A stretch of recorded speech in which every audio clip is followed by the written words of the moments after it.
Okay, so to complete our understanding around loops, we can solve a few more problems and we can get the idea around it. So this is a new problem that is given in front of you. Let me explain the problem first of all in a sophisticated manner.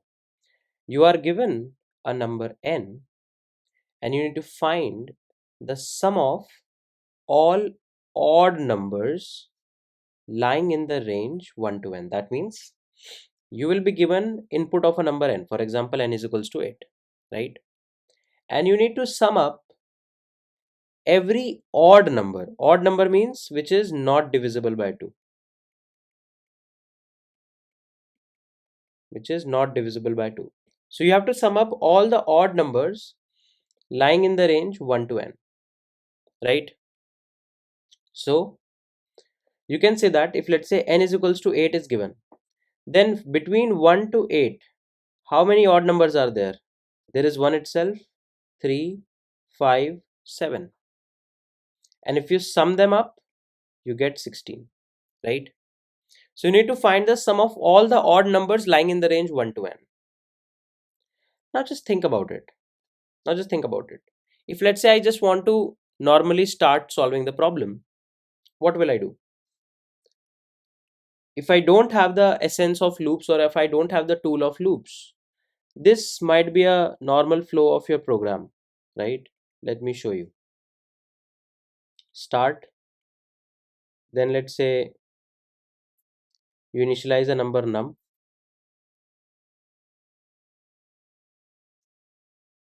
you initialize num let's say with 1, and then every time check.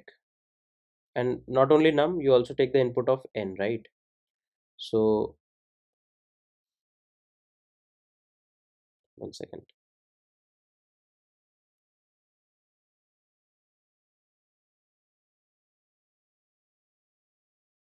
So you have to take the input of n also. So n you give as input from the user, and you initialize a new value num as 1. Okay, you have two values. Then every time you check that whether num is less than or equal to n or not. If num is less than or equal to n, then you sum them up, right? Then you sum them up. So now you can say that we need one more variable. So let me restart. We need a few more variables. So let me make a bigger input box here. So first of all, we need a sum variable that will actually get the sum. We need a number variable that is going to actually start from 1, then move to 2, then move to 3, then move to 4. And n is the given user input value. N is the user given input value, right?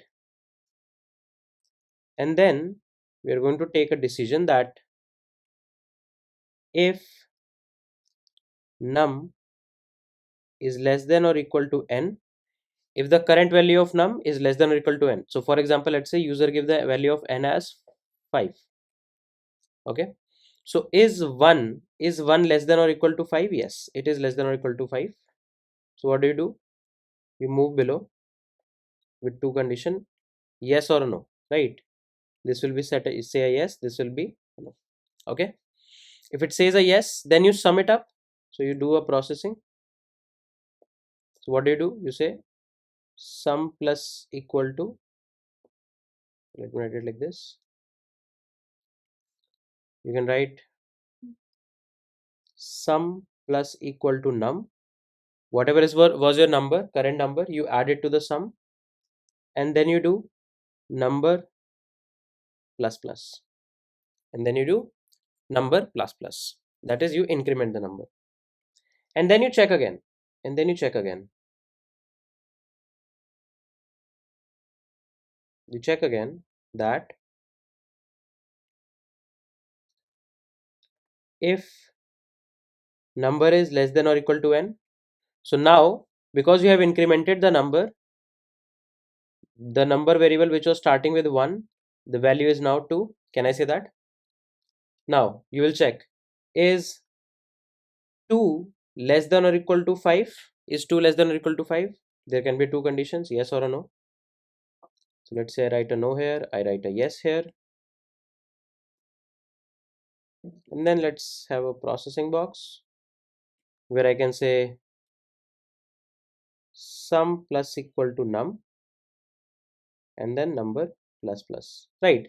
And so on and so on. So now you can see that we are repeating that whether the number is less than or equal to n, this check we are repeatedly doing, can I say that? And then we are adding the number variable to some variable and then incrementing the number. We are repeating this. Can I say this whole block is technically getting repeated more than once, right? It will be repeated n times. Can I say that? This block, then few more blocks like these. So there is an essence of repetition. There is an element of repetition. What is the element of repetition? That every time you have to check whether the number num is less than or equal to n or not. If it is, then add it to the sum and increment the number. So how about instead of repeatedly writing a check that is eventually going to be impossible if, let's say, n is of the degree 10 raised to the power 5, how about we try to repeat the process? So we say from here, just redirect yourself to here. Let's bind this essence of repetition inside a loop. So now if you see, when it stops, I'm going to print sum, and then let's say stop it. Okay. So now if you see, if I restart, number starts with 1. Number variable starts with 1 and the sum variable starts with 0. Okay. You check. Is 1 less than or equal to 5? Yes, it is. So you go here, you add num to the sum. So sum becomes 1 and then you increment num. So num becomes 2. Then you go back from here to here to check. Is the num less than or equal to 5? Is 2 less than or equal to 5? Yes, it is. So you add 2 to the sum. So 2 plus 1 becomes what?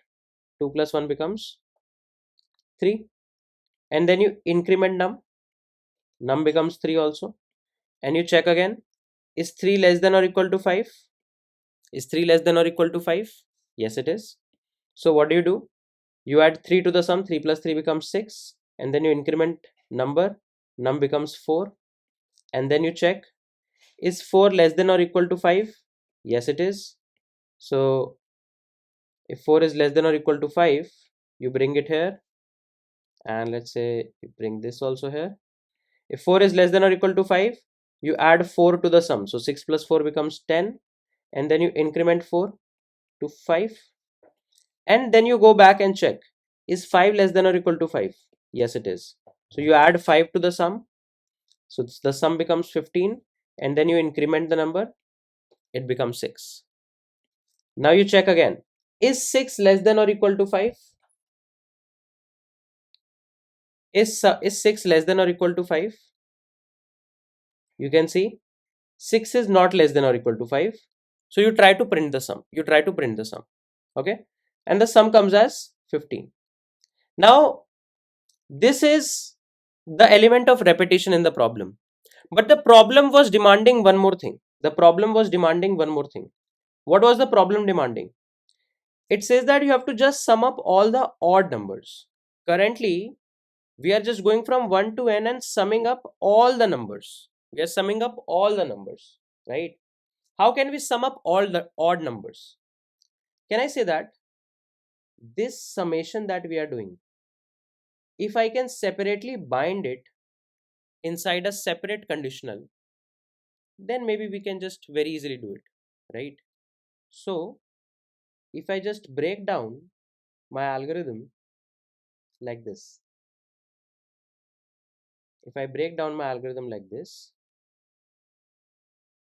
that you check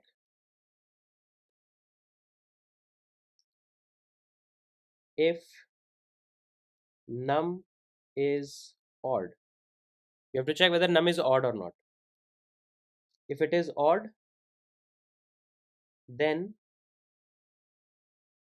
you add it to the sum. Sum plus equals to num, right? It will be either a yes or a no condition. If let's say it is odd, then you add it to the sum. If it is not odd, then you don't add it to the sum. But in both the cases, but in both the cases you have to increment num. So you say num plus plus. So you can say if this condition doesn't satisfy, then you are going to directly do it. See, if the number is odd, then you add it to the sum, then you increment the number. Now the number becomes even. So is it odd? No. So you directly increment the number, and then just attach it to your loop. Can I say that? And then you can repeat the process. So this, there was already an element of repetition. In that element of repetition, I just added a if check. Now if you see, we won't be adding all of the numbers. We will be just adding the odd numbers. So you can say number starts with 1, sum starts with 0. Is 1 less than or equal to 5? Yes, it is. Yes, it is.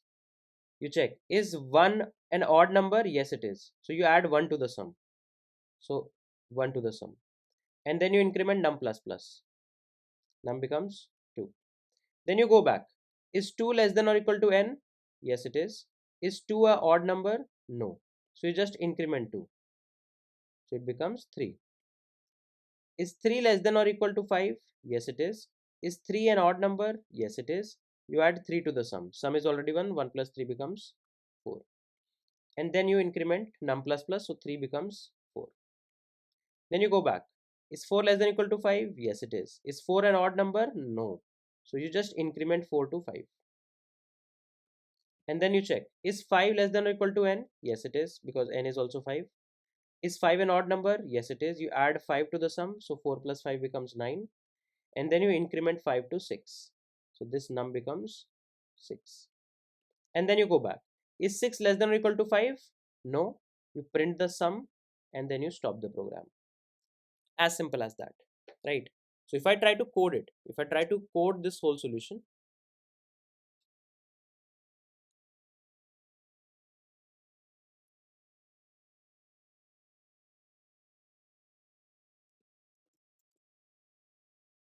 sum of odd numbers, right? I'll just prepare my boilerplate.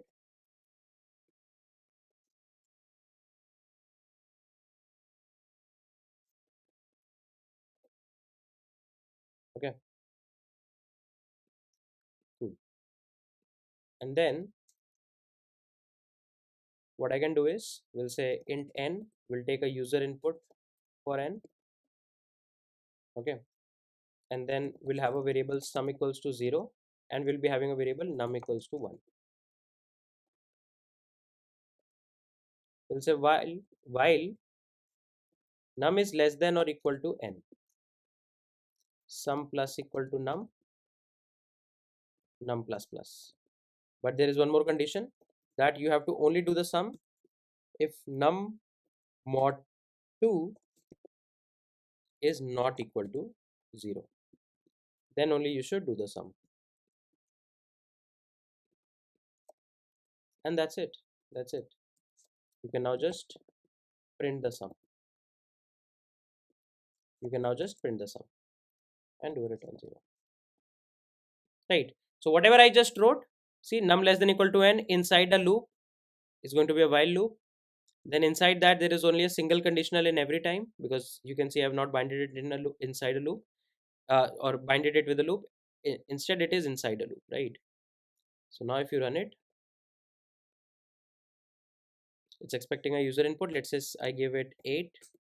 So you can see the answer is coming as 16, right? And that was the expected answer.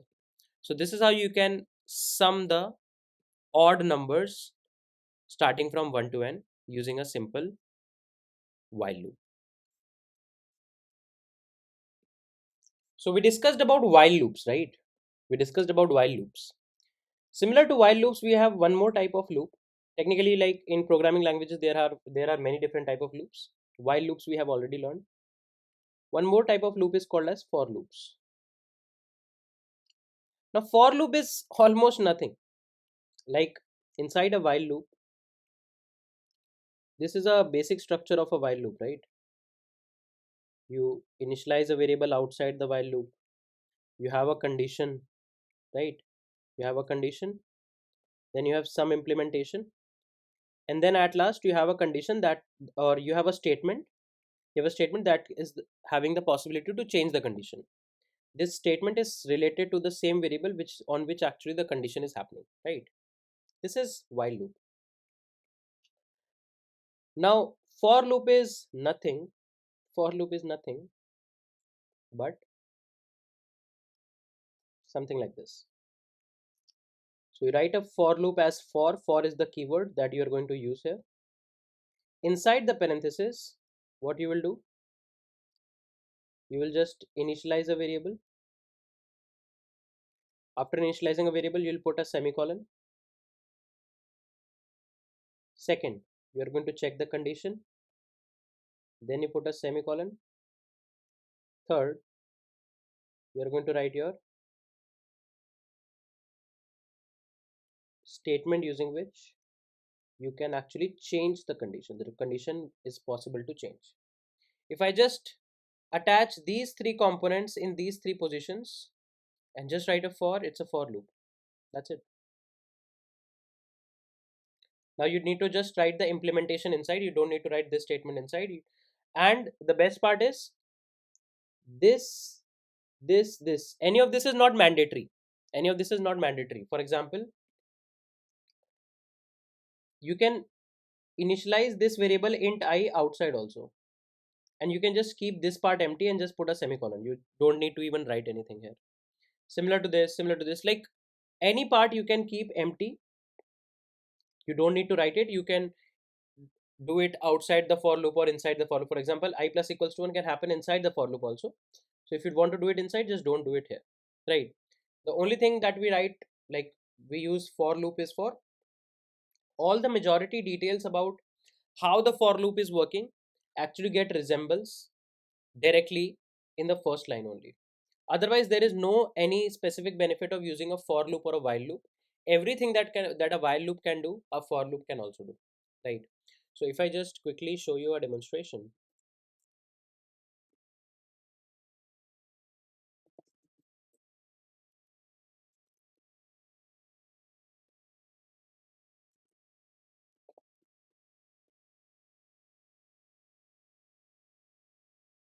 Okay, so we'll say for, or let's say first of all, let me write a while loop. Int I equals to 1 while I is less than or equal to 10,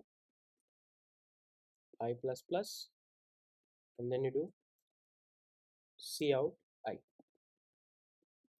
Okay, now if I want to do the same thing with the for loop, we'll say for,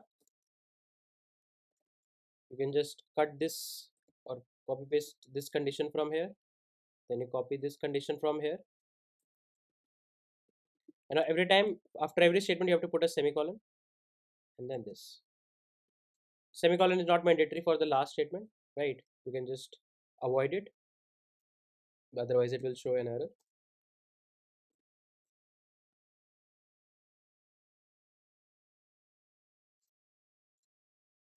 C out I, and that's it.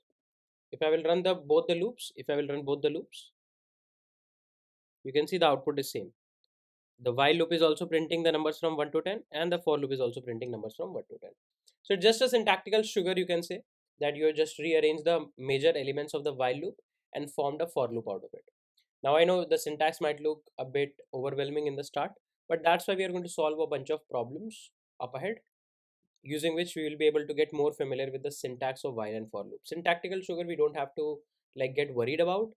It's always in your initial days, try to solve more problems. Automatically the syntax will, you will get the hang of the syntax. Having said that, now we are going to start a set of problems called as pattern problems. We are going to start with pattern problems. What are pattern problems? In pattern problems, you will be given, let's say, some value of n, and you won't be defined like a good amount of logic or something. You will be given some output that is expected on the screen based on the input. For example, let's start with a pattern like this: 1 2 3 4 5, 1 2 3 4 5, 1 2 3 4 5, Okay, let's say if n is equals to 5 is given, then on the screen you want to print something like this, right? Let me give you one more example. Let's say for n is equals to 3, you're going to get 1 2 3, 1 2 3, 1 2 3. This is what you're going to get on the screen. Okay, so in pattern based problems you are just generally given like some input of n. It can be dependent very like pattern to pattern, and you won't be explained a lot about the question. All you will be given is what is expected on the screen. It's kind of like a puzzle. You have to figure out everything yourself, right? If n is equals to 3, you have to do something like this. Although it's very intuitive, these problems are very intuitive, but again, as I said, you don't get much information. Now, how to solve the pattern problems? Now, one very interesting fact about pattern problem is, if you look at most of the patterns, just by looking at the pattern, you can say that you can sense a element of repetition. Can you see, at least in this pattern, every row is same? We are going to do the same thing for every row. Can I say that? And not just the rows, but even if you take a look at the column, you're technically doing the same thing in the column by just incrementing the number. Initially you are printing 1 and incrementing, print 2, incrementing, print the current number, increment, print the current number, increment, print the current number, increment, and then end. So there is a sense of repetition, there is an element of repetition there. And whenever we have an element of repetition, loops are very helpful, right? Loops are extremely helpful for us. Now how can we solve this question? Now, generally in pattern problems, you can just formulate a few things. You can derive a formula for a few things, and the problem should be solved. We'll solve like ample amount of pattern problems, and we'll get the hang of it. Okay. So you can see this is row number 1, this is row number 2, this is row number 3, this is row number 4, this is row number 5. Okay. Let's try to write some observations. If the value of n is 5, you are printing 5 rows. So how many total rows are expected to be printed?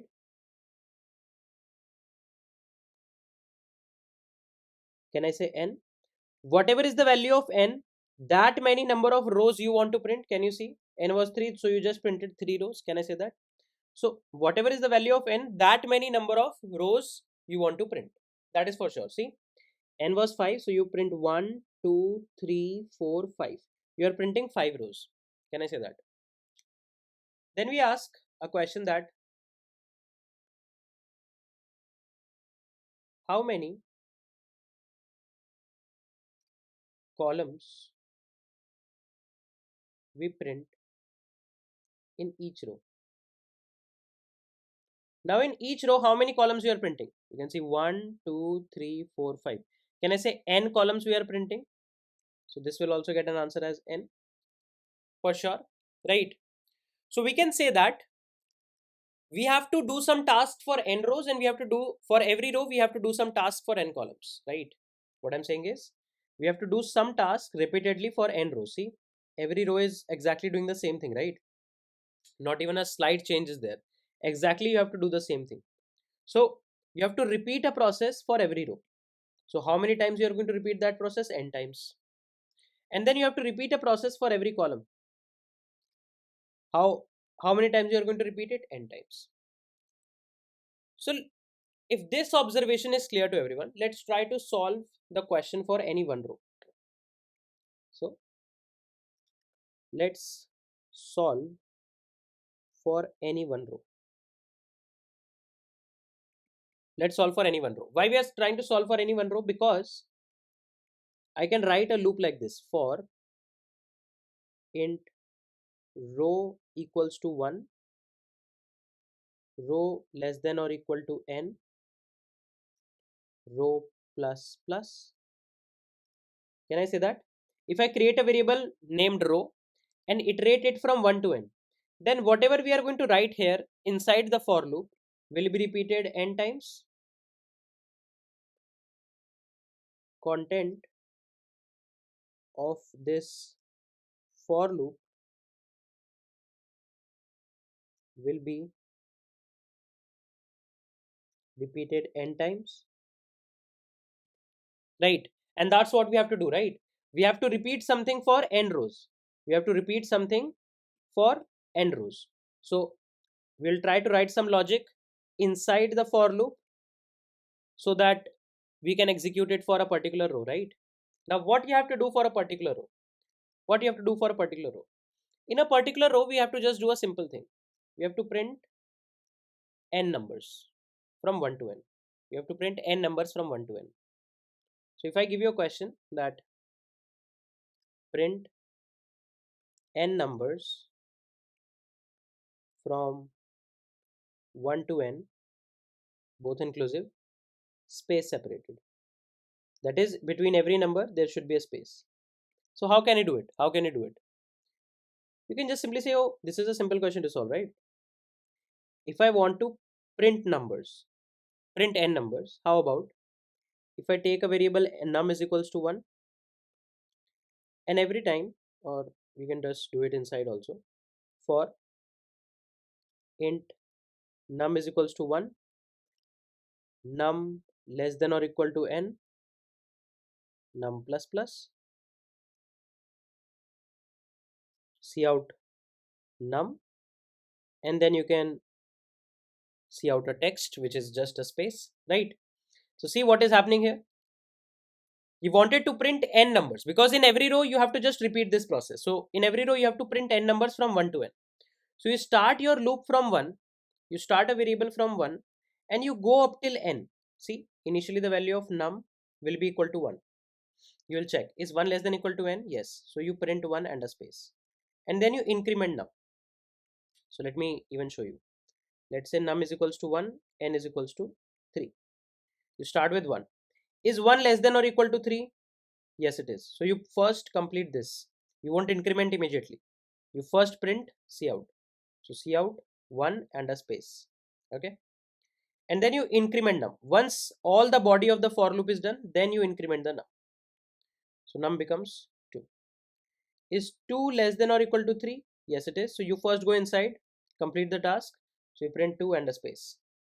And then to number plus plus, that is 3. Is 3 less than or equal to n? That is 3 only. Yes. So you print 3, and if there is a space followed by 3, we don't even need that because this is going to be the last iteration. We print it and increment num to 4 and check the condition again. Is 4 less than or equal to 3? No. The moment 4 is not less than or equal to 3, this for loop will break and we will get 1, 2, 3.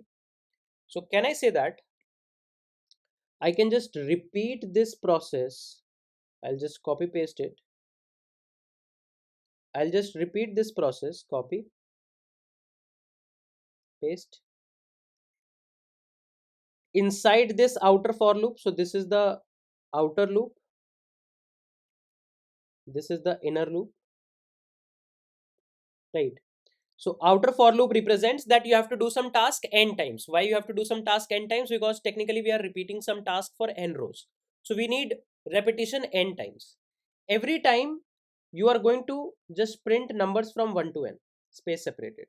Once you have printed all the numbers, you can print a new line. You can print a new line so that next iteration can print things on the new line. And that's it. That's it, right? So you are going to repeat this process, the internal process, n times. That is for each row, you'll try to print n numbers space separated. This type of a looping mechanism is called as nested loops. Nested loops means one loop is embedded inside another loop. One loop is embedded inside another loop, right? So let me do a bit of dry run. Let me do a bit of dry run for you. Let's say this is your screen. Okay. Now you go here, you initialize a variable row. So row equals to 1. And let's say n is equals to 3. Okay. Is 1 less than or equal to 3? Is the value of row less than or equal to 3? Yes. So you go inside the for loop. Inside the for loop, you initialize num. And then you check. Is the value of num less than or equal to 3? Yes. You print num. Num is 1. Then you print a space. and then you go back and increment num. So num becomes 2. You check, is 2 less than or equal to 3? Yes. You print 2 and a space, and then num plus plus. And then you check, is 3 less than or equal to 3? Yes. So you print 3 and a space. Last ending space won't matter. You go back, you increment num to 4. And now, is 4 less than or equal to 3? No. So this for loop breaks. You are going to go to the new line, C out n. That means you're going to come to the new line. Every next, I would say, output is going to come up in the new line. So can I say the outer for loop body is done?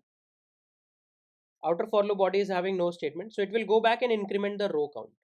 We were already doing task for the first row. Now we will do the same task for the second row.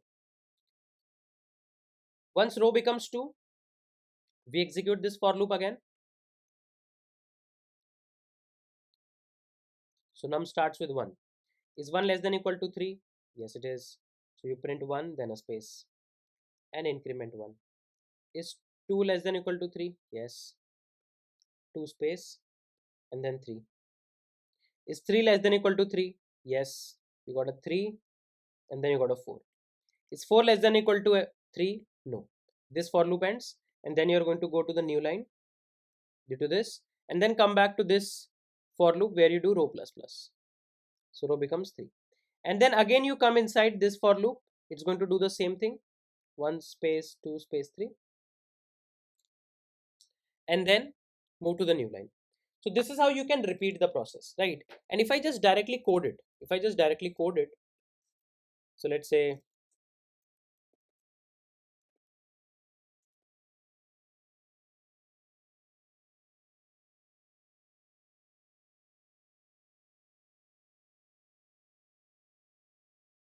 we'll say int n, user will give the input of n,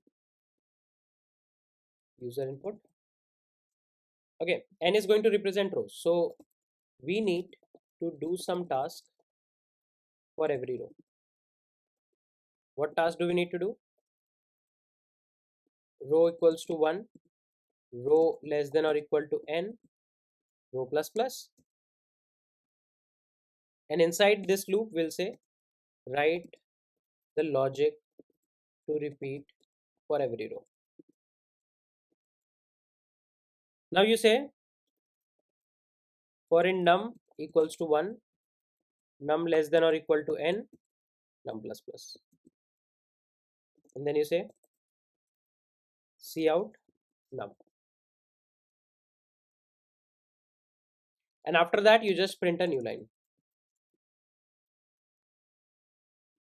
That's it. That's it. If you run it, see exactly same code I have written, the same code that I wrote here. If you run it, it says one error is there. Let's see what is the error. Okay, I guess let's restart it. Okay, cool. Now let's give some input. Let's say 4, and you see you are getting the output as this 1 2 3 4 1 2 3 4 1 2 3 4. Then you give 5, you're getting that also. You're giving 8, then also you're getting the whole pattern, right? And this is how you can actually implement it. This is going to give you the good essence of how exactly loops works, how exactly pattern problem works, because now we are having a loop inside a loop. This is generally a more complex logic in the initial days of programming to think of. That's why we are going to solve ample amount of pattern problems to understand loops completely. Sometimes we'll also use while loop inside a loop or something like that, so that while loop is also revised every time. So I hope the overall logic of the first pattern is clear to everyone. So now we have a new pattern problem in front of us. This pattern actually says that for n is equals to 5, we have to print something like this: 1, 1, then a space, then a 2, 1 space 2 space 3, 1 space 2 space 3 space 4, 1 space 2 space 3 space 4 space 5, something like this. If you see n is equals to 3, 1, 1, 2, 1, 2, 3 with the space separated, right? And similarly for n is equals to 6. So this is a new pattern problem. Now, technically speaking, we have already solved a pattern problem where we were printing something like this. If you carefully see, we are printing something like this. If I just copy paste the old pattern, the first pattern problem that we solved, and then in every row, in the old pattern, in the every row, we were printing everything from 1 to n. Every time, every row, everything from 1 to n was printed. But this time, let's try to truncate it such that in the second last row, you print one less item. In the third last row, you print two less items. In the third last row, you print three less items. In the fourth last, you print four less items. So if you can somehow truncate the inner loop such that it doesn't go from 1 to n, but somehow stops somewhere in between. In the previous pattern, the inner loop, this inner loop is actually going from 1 to n, right? That is why you first go to 1, then 2, then 3, so on and so forth, then n. But I don't want to go from 1 to n in every row. The interesting part is, in the first row, I just want to go from 1 to 1. In the second row, I want to go from 1 to 2. In the third row, I want to go from 1 to 3. In the fourth row, I want to go from 1 to 4. In the fifth row, I want to go from 1 to 5. Can I say that? That means for any xth row, we need to go from 1 to x inclusive. We need to go from 1 to x, right? In the previous question, in every row, you are going from 1 to n. But now I just want to go from 1 to some value x. And what is this x? It is equals to the row number. So can I say, if in the same for loop of the previous problem, if I carefully see, the inner loop is going from 1, starting from num is equals to 1, and every time it checks the condition whether num is less than equal to n or not, because in every row you have to print n numbers. If I change this condition to num less than or equal to row, that is, for every row, let's say row number is 3, for every row you check whether num is in the range 1 to 3 or not. Then row becomes 4, you have to check whether num is in the range 1 to 4 or not. So if you change this condition, then instead of the loop running n times for every row, the loop will run row number of times for every row. Can I say that? And this should technically help us. So if I just copy paste this whole piece of code, create a new file,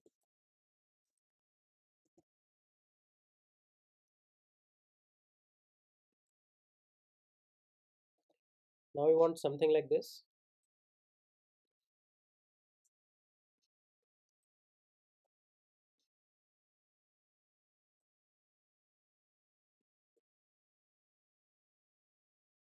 Okay, we want a pattern like this. All I'm suggesting is the outer loop should remain from 1 to n, because if you still see the question, for any value n, you have to still print n rows. But the inner loop, which was actually going from 1 to n, if I start making it go from 1 to row, that is 1 to x, and run it. Let's say input is 5, and you can see we just got the pattern. So we just simply took a look that we already solved a pattern like this, square pattern like this, and then in every row, if we can truncate the calls, in every row, if we can just prune some calls, if in every row if you can prune some iterations, then maybe we can get it. Because in every row, the total number of iterations is equal to the row number. If let's say row number is 3, you need to just do 3 iterations, because you just need to print 3 numbers. So the inner iteration I am going to reduce from 1 to n to 1 to row, and that's it. This is how you can solve your second pattern problem.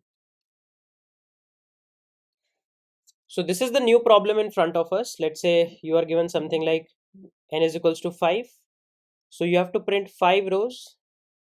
In the first row, you have to print 1. In the second row, you have to print 2 space 2. In the third row, you have to print 3 space 3 space 3. Then 4 space 4 space 4 space 4 for the fourth row. And then 5 times 5 space separated for the fifth row. Similar for n is equals to 3 also. Okay. So just rub it from here. How can we solve it? How can we solve it? Now previously we already solved a question like this, where in each row, let's say you are having on the third row, you print everything from 1 to 3. In the fourth row, you print everything from 1 to 4. In the fifth row, you print everything from 1 to 5. That means in any xth row, you print everything from 1 to x. Can I say that? Now the problem is similar. It's just that for any xth row, print x times x. Right. Now this time you don't need to, let's say for row number 4, you don't need to print from 1 to 4. No. You just need to print 4 times only. So previously also the loop was running 4 times. It's just that we were printing different values. This time also the loop will run 4 times. It's just that we are going to print the same value again and again. Right. So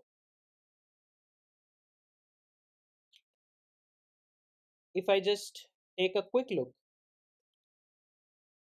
then this was our first pattern problem, right? This was our first pattern problem. I'm pointing here. This was our second pattern problem, right? Okay. Now if you carefully analyze, then in the first pattern problem, I just changed this condition, the internal condition, using which in every row we were printing n numbers. In every row we were printing n numbers. This is for n is equals to 5, right? What happened if I just change things from this to this?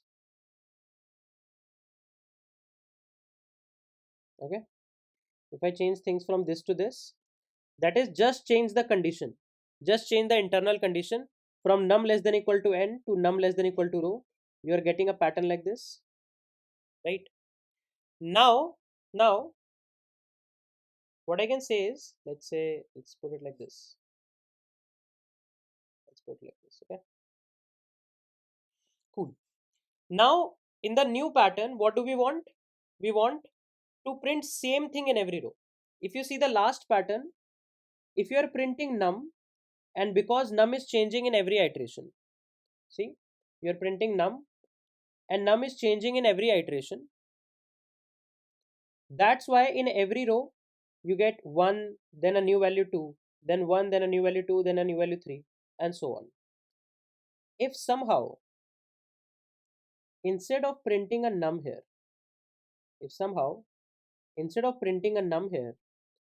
all I can do is just print row.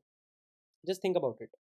If let's say the row number is 4, and every time you print the row, you go from num is equals to 1 to 4, right? Is 1 less than equal to 4? Yes, you print the row, that is 4. Then increment num to 2. Is 2 less than equal to 4? Yes. Then you print a 4 again. Num became 3. Is 3 less than equal to 4? Yes. You print 4 again. Num plus equal to 1, that is num becomes 4. Is 4 less than equal to 4? Yes. You print a 4 again. So if I just change what I'm printing here, then maybe it can help, right? So if I just copy the whole code of pattern 2, and now we want to print something like this: 2 3 3 3, this is 3. Okay, and instead of printing the num, I just print the row. That's it. That's the only change I'm doing. If I run it, see, we are getting the correct pattern, right? That being said, if I just take a quick screenshot, let's bring it to the iPad.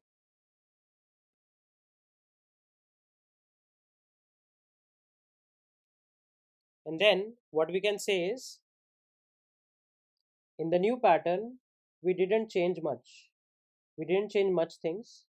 All we did was, from this num, if you see carefully, I've just updated this row, right? So I can just attach it like this.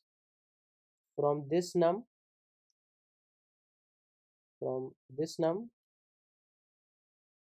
I just change it to this row. That's it. So by just doing one-liner changes, here I just did a one-liner change in the condition, you got a new pattern. Here I just did a one-liner change or a one variable change, you got a absolutely different pattern altogether. So by just doing incremental simple changes, we are able to see the power of loops, right? That by just changing the condition, how loops can simply help us. and we have already solved 3 pattern problems. We're going to solve some more set of pattern problems so that we can get a better hands-on experience around patterns, because these are some very cool questions and maybe asked in some interviews as well. So this is the new pattern problem in front of us. This pattern problem says that if, let's say, you have been given n is equals to 5, you have to print 5 rows of all asterisk, or you can say stars.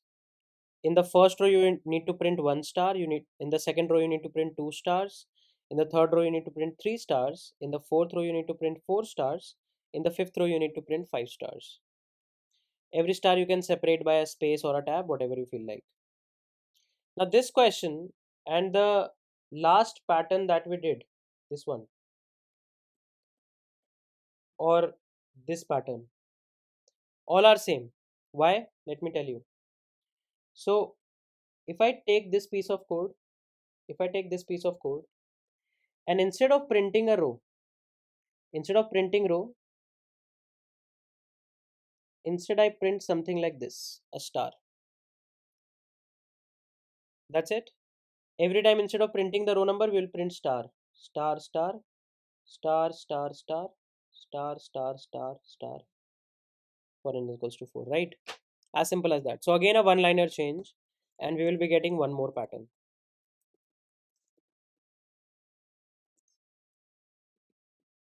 I just need to change it to a star. That's it. That's it. And star followed by a space, you can just club them, right? You can just club them something like this. Star followed by a space. Okay, see, there's a space here. So what will happen? You will print star, star, star,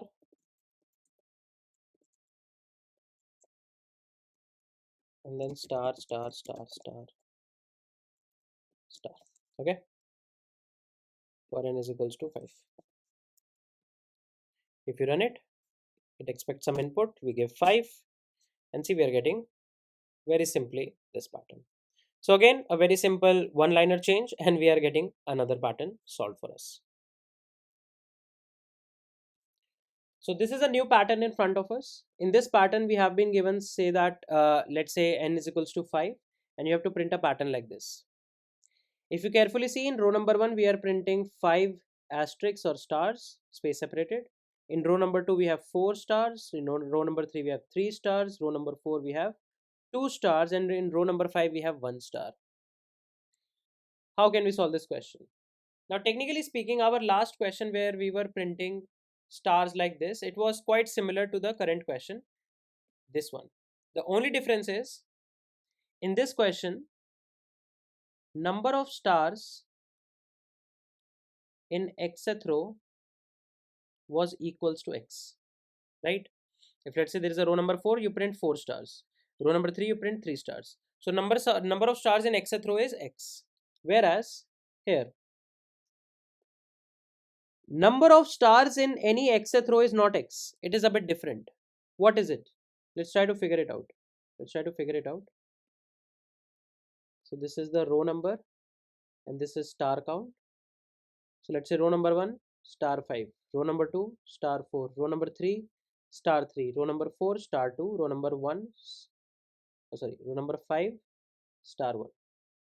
Can you see, as the row numbers are increasing, the stars are decreasing, right? Row numbers are increasing, stars are decreasing. So generally, whenever in patterns you have a situation like this, that when you go beyond a certain limit in a row number, then your actual data to print actually decreases. Maybe we can have some subtractive kind of an expression, right? Because if you see an expression of subtraction, let's say a minus b, if you increase the value of b, a minus b decreases, right? For example, 10 minus 2, 10 minus 3, 10 minus 4, 10 minus 5, you see, value of b is increasing, but the overall value of 10 minus x is decreasing, or 10 minus b is decreasing, right? Keeping a constant, if you keep on increasing b, then a minus b decreases. That being said, can I say this is somehow something like 5 minus 1 plus 1, 5 minus 2 plus 1, 5 minus 3 plus 1, 5 minus 4 plus 1, 5 minus 5 plus 1. And at least the last and the first one are quite easy to understand. From 5 you have to reach 1, from 1 you have to reach 5. Something like this will help. So can I say for any xth row, for any xth row, you have to print n minus x plus 1 stars. For any xth row, you have to print n minus x plus 1 stars. Can I say that? See, if the row number is 3, n is 5, x is 3 plus 1. That leads to 3. Can I say that? So in pattern problems, a lot of time you have to figure out some observation due to which, using which you can actually formulate these kind of different formulas. We'll be solving more questions. But if I carefully see in this piece of code where we were actually using this to print stars, if I write, then actually you have to just print a star here, and in this condition, instead of your number going till less than equal to row, instead of looping till less than or equal to row, we will loop till less than or equal to n minus row plus 1, right? That's the only change that we are going to make. So if I just copy paste the code of the pattern 4,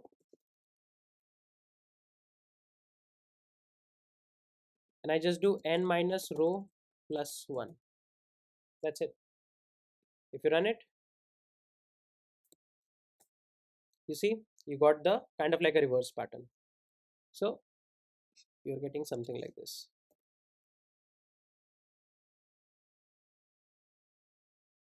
I hope this point is making sense to everyone, right? This is the pattern that we are going to get just by again a simple change. So loops are so powerful that you just modify a single thing, you'll get a whole bunch of new observations and new outputs altogether, right?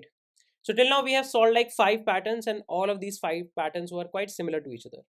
Now let's try to solve a few more patterns that are going to be similar, but they need some more extra assistance from our side, right? So post this problem, we are going to solve some more trickier problems around patterns. So this is the new problem in front of us. This is also a pattern problem. For n is equals to 4, you have to print something like this. Here the underscores are representing technically the space character so that we can have proper spacing represented. So you can see for n is equals to 4, you have to print 4 rows. So the first observation that we can directly derive is number of rows to be printed is equals to 4. Can I say that? Or let's say for any given value of n, number of rows is n. Okay. Now let's say for every row, now you have to do some repetitive task. The element of repetition is the element of repetition is for every row we have to print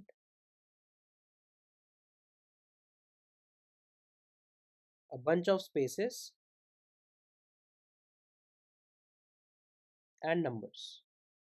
Okay, for every row we have to print a bunch of spaces. You can see, let's say in row number 2 you have to print first few spaces and then a few set of numbers. Now let's talk about it.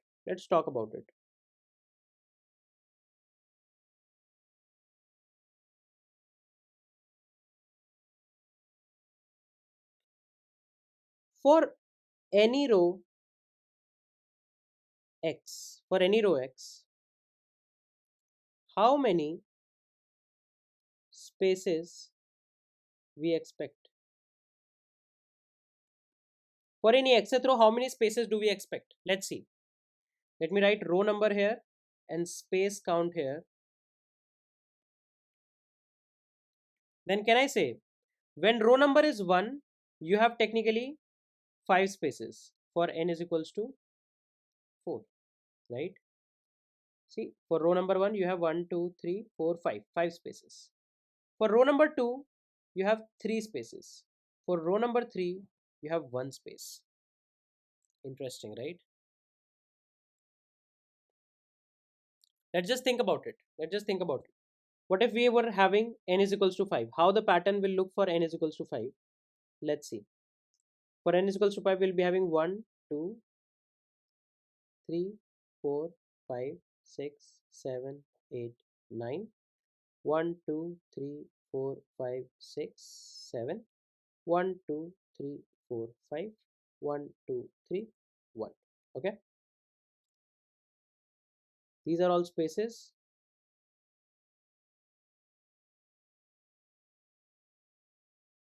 Right. Let me put the spaces properly first.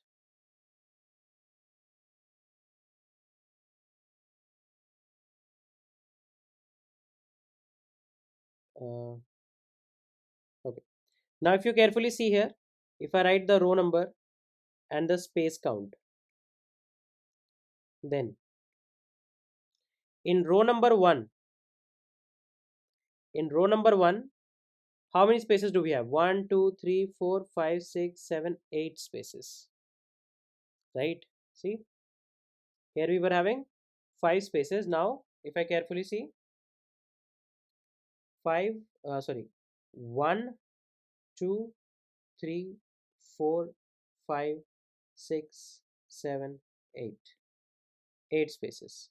In row number 2, 1, 2, 3, 4, 5, 6 spaces. In row number 3, 1, 2, 3, 4 spaces.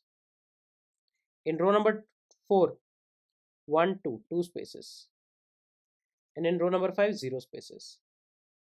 Similarly here in row number 4, 0 spaces. Can I say that? So, can we derive some relation? Any relation between row number and space count? Can we try to figure out any relation between the row number and the space count?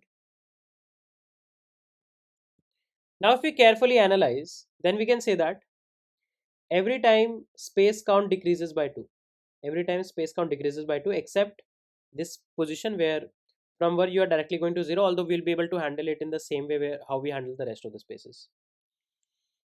We can say that if the number is a even number, let's say 4, you start with 5. If the number is an odd number, let's say 5, you start with 8. So can I say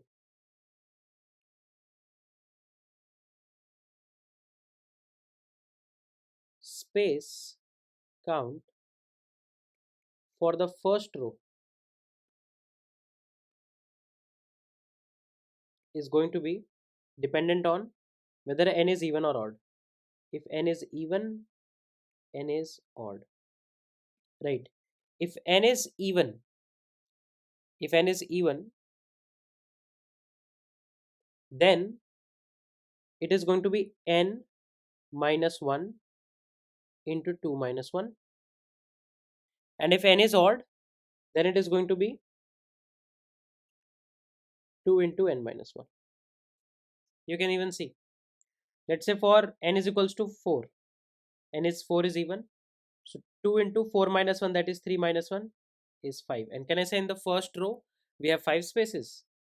Here, let's say n is equals to 5. So 2 into 5 minus 1. 5 minus 1 is 4. 4 twos are 8. So we have 8 spaces initially. Can I say that? Right. So this is how we can calculate the spaces for the first row. And then every time whenever we move to the next row, we can just decrease the space by 2. We can just do space minus equals to 2. Can I say that? So see, in the first row, let's say the space count was 8. You printed the first row spaces, then you printed the numbers, and then you move to the next row. When you move to the next row, don't worry, just reduce it by 2. Then you move to the next row, reduce it by 2, reduce it by 2, and so on. Right? So we have figured out this. So if I try to repeat a logic for every row, so we say for int row is equals to 1, the number of rows that we have to print is equals to n, row plus plus, right? We can say that First of all, we have to print some spaces. How can we print some spaces? So we say for int I equals to 1, I less than equal to spaces, I plus plus. You will keep on printing the space character. And at last, you are going to decrease spaces by 2, right? Once you have printed the spaces for the current row, then you will set the spaces for the next row to be equals to current value minus 2, right? So this is how we can handle the spaces. This is how we can handle the spaces. But what about the numbers? What about the numbers? Now, number handling is going to be easy, man. Number handling is almost nothing. Okay, just think about it. As the rows are increasing, numbers are also increasing. So this is going to be simple. In row number 1, you have one number. In row number 2, you have three numbers from 1 to 3. In row number 3, you have 5 numbers from 1 to 5. In row number 4, you have 7 numbers from 1 to 7. Can I say for any xth row, we have 2 into x minus 1 elements, which lies in the range 1 to 2x minus 1. Think about it. 2, 2 into 2, 2 into 2 is 4. So 4 minus 1 is 3. 2 threes are 6, minus 1 is 5. 2 fours are 8, minus 1 is 7. Can I say that? So we just have to print for any xth row, you have to print 2x minus 1 element starting from 1 to 2x minus 1. So how can you print 2x minus 1 elements? I can put a loop, right? You can say for int num equals to 1. You start from 1, num less than or equal to 2 into x. X is row minus 1, num plus plus, right? So this for loop will help us to iterate from 1 to 2x minus 1, and you just print cout num and then put a space. That's it. At last, you can print the new line. Okay.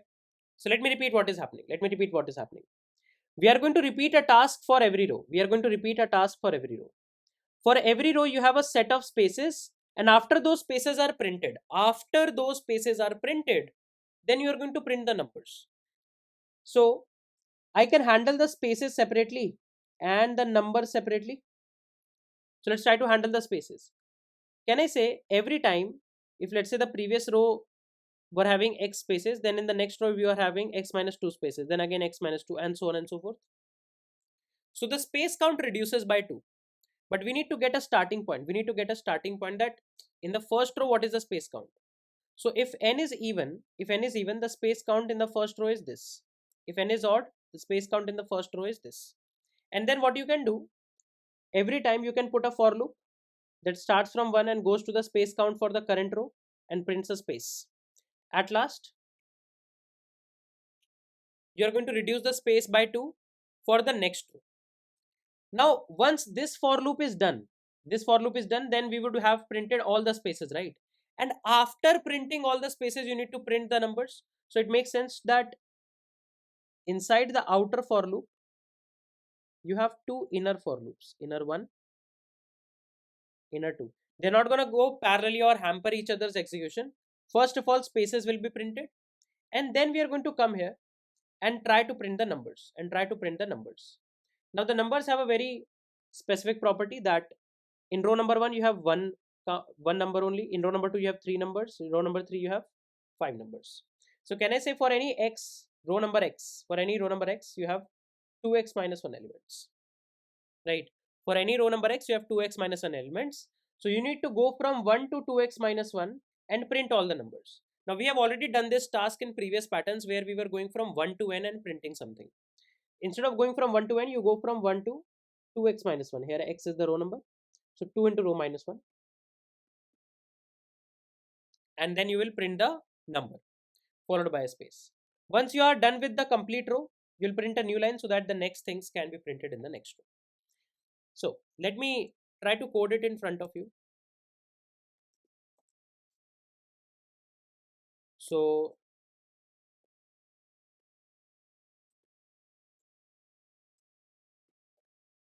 Okay,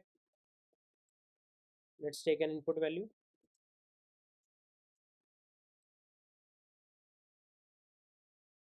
Right. So let's say this is n. Okay. Now we are going to have n rows. So I'll put a loop of for int row equals to 1, row less than equal to n, row plus plus. Okay. I'll put a space variable outside the for loop. I'll put a space variable outside the for loop dependent on what is the condition. Right. So we'll say int spaces, and then if n mod 2 is 0, that is an even number, then you are going to say spaces is equals to 2 into uh, this is row minus 1 or n minus 1. Okay, else spaces is equals to 2 into n minus 1 minus 1. Okay, so we are going to decide before we actually go to any row that what will be the number of spaces for first row. So this is the number of spaces for first row. Using the same formula, you can recompute every space for every row, but I just will just subtract it by 2. Now let's print the spaces. Spaces, and just do cout this. Okay, and then we are going to decrement the spaces by 2 for next row, for establishing next row. Right, this is std cout, and now we need to print the numbers. So can I say for numbers we are going to start from 1, we're going to start from 1, and we are going to go till num less than or equal to 2 into row minus 1 num plus plus. Right, 2 into row minus 1 num plus plus, and we'll say cout num followed by a space. At last, new line. This is std cout. Okay, cool. If you run it, it's expecting some input. So let's say if I give 4, you can see we are getting a beautiful pattern altogether. Let's say for 5, we are getting a beautiful pattern here as well. So this is the essence of these for loops, that you just change the condition and things are going to start making sense. So this is the pattern. It's kind of like a pyramid pattern. A lot of people say it as a pyramid pattern. So this is the concept or the logic of printing the pyramid pattern with numbers. So this is a new question in front of us, and let me explain the question properly. You have been given a number x, right? You'll be given an integer number x, and you have to check if the number is a prime number or a composite number, right? You have to check the property that whether the given number is a prime number or a composite number, right? So there can be different ways to solve this, but first of all, let's take a look at the sample test case. The sample test case says that, let's say the given value of x is 9, then 9 is a composite number. We can definitely decipher that. Given value of x is 13, then 13 is a prime number. Definitely we can figure out that, right?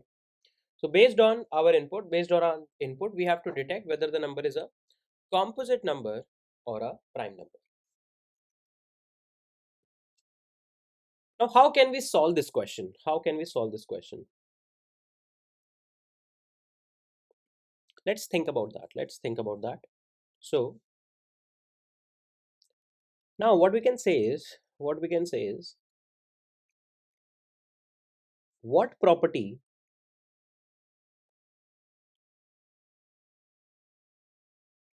we generally define for a prime number?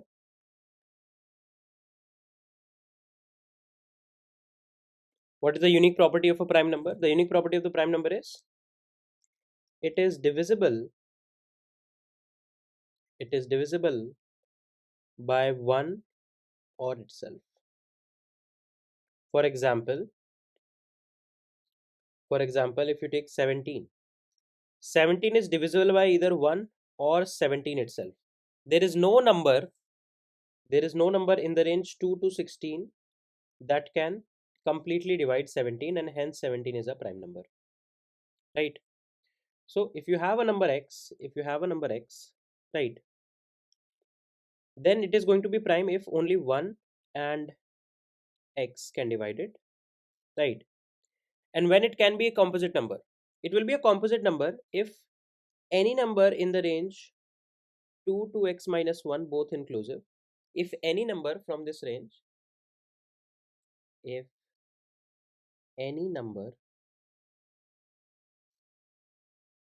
from this range divides x, then it is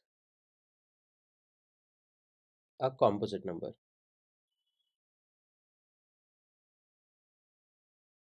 Then it is a composite number. Okay. So for example, if let's say x is equals to 16, then 16 can be divided by 1. 16 can be divided by 16 itself, of course. But let's see if there is anything in the range 2 to 15 that can divide 16. Yes, 2 can divide 16. Then 4 can also divide 16. 8 can divide 16. Right, so there are multiple numbers which can completely divide 16, and hence 16 is a composite number. And hence 16 is a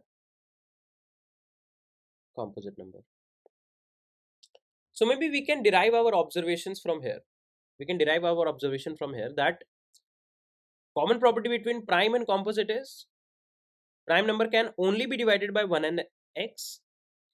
Composite numbers can be divided by 1, x, and something in the range 2 to x minus 1. We can say that, right? If you consider this prime number 17, 17 can be divided by 1, 17 can be divided by 17, but there is no number in the range 2 to 16 that can divide 17. If you take 16, 16 can be divided by 1, 16 can be divided by 16, but there are a few numbers, some, not all, but a few numbers in the range 2 to 15, that is 16 minus 1, that can also divide 16. For example, 8, 4, 2, right? And hence 16 is a composite number. So if you have a number x, and you want to check whether the number x is a prime number or not, how about we try to detect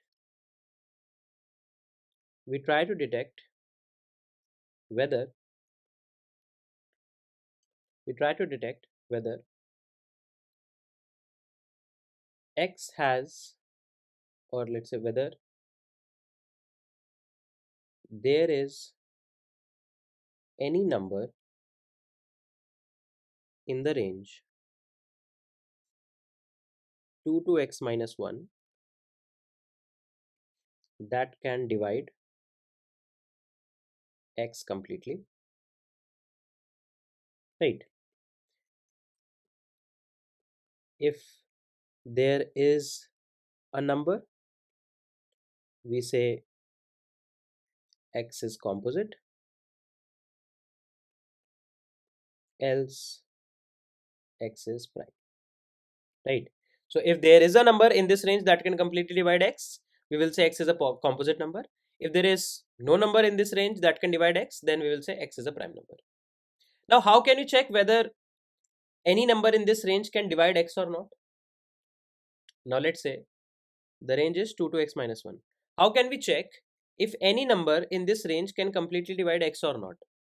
Let's say we take some number y from this range, where y belongs to this range, right? Y is some number from this range, and I have to check whether y can completely divide x or not. So I can just use the remainder operator. I can say that if x is divided by y and the remainder is 0, that means y completely divides x. So if x mod y becomes equals to 0, then y completely divides x. As simple as that. So we can use this modulo operator, or you can say the remainder operator, and we can just solve our problem, right? So all we have to do is we need to go to every number in this range. And for each number we have to just check this condition. Even if we are able to find at least one number in this range that can satisfy this condition, x is going to be a prime. If at least one number exists in the range that satisfies the above condition, then x is composite. Right? Then x is composite. This logic we can apply. If I do just a quick dry run, if I just do a quick dry run, for example, let's say x is equals to, let me take an example. Let's say x is equals to 15. Okay. X is equals to 15. Okay. So we will start and we have to check from the range 2 to x minus 1. In this case, what will be the range 2 to x minus 1? It will be 2 to 14. Right. So let's say initially y is equals to 2. We start with 2. We check. Is x mod 2 equals to 0? No. 15 mod 2 is not equal to 0. 15 mod 2 is 1. So we move from 2 to 3. We check. Is x mod 3 equals to 0? Yes. X mod 3 is equals to 0. 15 mod 3 is equals to 0. And we have found at least one number in this range that can completely divide x. Hence, x is a composite number. X is a composite number. Right. So you don't even need to go further. You don't even need to go further. You are not required to go further. You can just stop the loop here. You can just stop the loop here. Now you might be thinking, sir, okay, that we were required to go from 2 to 15, sorry, 2 to 14, or you can say 2 to x minus 1. You have taught us that how we can repeat a process. What is the element of repetition here? The element of repetition is you need to go to every number in this range and check this condition. Go to every number in this range and check this condition, right? This is the element of repetition. So you can say, you can go to every number in this range for int y equals to 2. The range starts from 2. You need to go till x minus 1 and you say y plus plus. And for every number in this range, you check if x mod y is equals to 0. The moment you found at least one number where x mod y is equals to 0, we will say x is composite. Now I am saying the moment you find there is at least one number in this range that can completely divide x, then definitely you don't need to go to the rest of the numbers, right? You don't need to go to the rest of the numbers. We are damn sure that x is composite. There might be a few more numbers. For example, there will be 5 also that can completely divide x. There might be a few more numbers in the range, but we don't need to go there. We don't need to go there. We can stop our loop just here. Now, how can we stop the loop in between? So here comes a very crucial concept. Here comes a very crucial concept that we will talk about. I guess the basic logic of prime number is clear, but I would like to introduce two keywords. First keyword is break. Second keyword is continue. These are two very important keywords that are going to be there in your programming journey. What is a break keyword? Both of these keywords are with respect to loops. These are with respect to loops. Okay. What break keyword does is it brings you out of the nearest loop. And I'm saying loop, not conditionals or not anything else. It will always try to bring you out of the nearest loop. For example, if let's say you have something like for I is equals to 0, I less than n, I plus plus, right? And let's say you have some condition here. And based on this condition, you say break, just the keyword break. Then for this break, the nearest loop is this for loop. The nearest loop is this for loop. If is a conditional, if is not a loop, right? So this break, the moment you hit this break, what will it do is, doesn't matter what the condition was, what was the variable value, it will just bring you out of the loop. The moment you hit the break, you're going to come out of the loop here. You're going to come out of the loop just here, right? Let me give you one more example. Let's say you have something like for I equals to 0, I less than n, I plus plus. Then let's say for j equals to 0, j less than m, j plus plus. Right? See, you have nested loops this time. And based on some condition, you said break. Right? Now what will happen? The nearest loop to this break is this inner for loop. So if you hit this break, it is going to bring you just out of the inner for loop. That means you are going to land here. You are not going to get outside the outer for loop. It is just going to bring you outside the inner for loop, because this inner for loop is the nearest loop. So the statement break says that it brings you out of the nearest loop. So you just check the first loop that this break can encounter, you're going to come out of that loop. That is break. Okay, I'll show you the demonstration of break also. Similarly, what is continue? It takes you back to the nearest loop, right? So what happens with continue? Break brings you out of the like nearest loop. It takes you back to the nearest loop. For example, let's say if you say I plus plus, and let's say based on some condition, you wrote continue, else you are having some logic here. So what will happen? The moment you hit this continue, this continue is going to take you back to the nearest loop. It will take you back to the nearest loop, right? It is going to take you back to the nearest loop, and you are going to continue the execution there again, right? It is not going to bring you outside the nearest for loop. It is going to take you back to the nearest for loop. So let me show you some demonstration. For break and continue.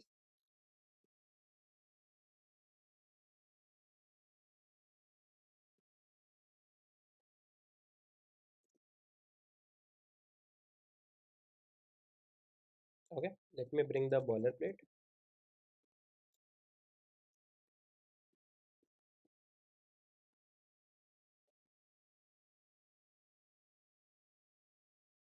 Okay, cool. So let's say I write a for loop for int I equals to 1, I less than equal to 10, I plus plus. Okay, every time I do cout I, every time I do std cout I. Okay, so currently what this for loop will do, this will print all the numbers from 1 to 10. If I run it, it's going to print all the numbers from 1 to 10. Fairly simple. But let's say I put a condition that if I mod 3 is equals to 0, that means if the number is divisible by 3, we don't want to print it. So I'll just write continue. What will happen if I write continue? The moment it checks its condition, like it's not only required to be in some condition, at any point of time you hit continue, it is not going to see the remaining part of the loop. It is just going to take you back to the for loop. For example, even if I write cout hello here, if I write a std cout hello, okay, this cout hello is never going to get executed. Let me show you. If you run it, see, one second.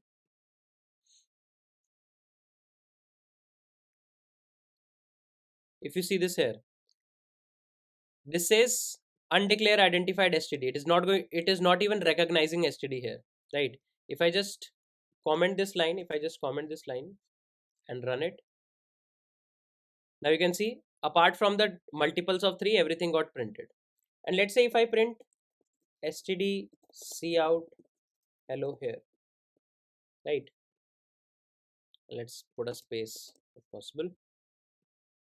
If you run it, see, now the same std cout hello is working, because below continue, although the error messaging was not that great, but below continue nothing is going to actually work. So let me show you how it actually is executing the things. So I'll try to debug it in front of you.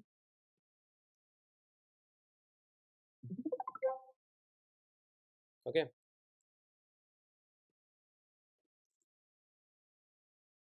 cool. So we have a variable I starts with 1. Is 1 divisible by 3? No. So you print I. No problem. You printed I. Okay, cool. Then you go to the next number, I plus plus, I becomes 2. Is 2 divisible by 3? No. You print I. No problem. Now I becomes 3. I becomes 3. Is 3 divisible by 3? Yes.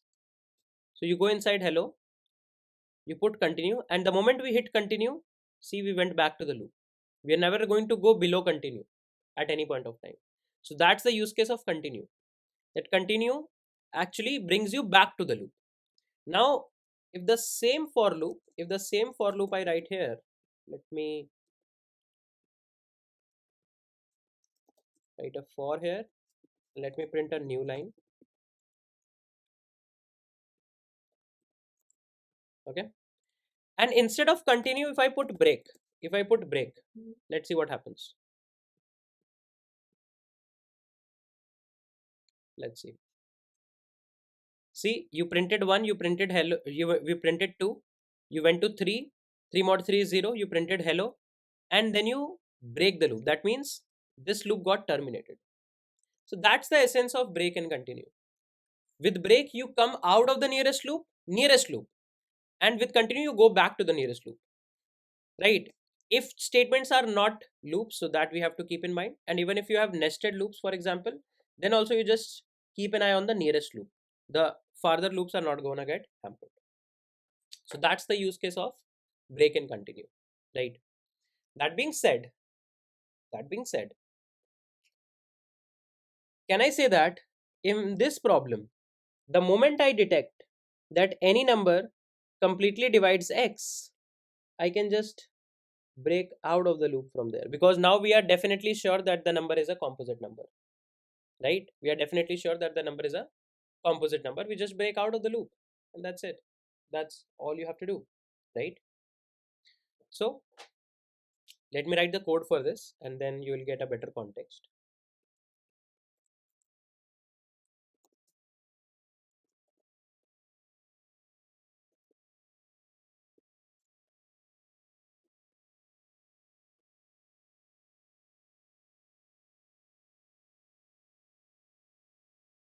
Okay, let's start. So we'll take a number x, we'll take the user input of x. Okay, we'll take the user input of x. We say we need to go into every number in the range I equals to 2 to I less than or equal to x minus 1, and we say I plus plus.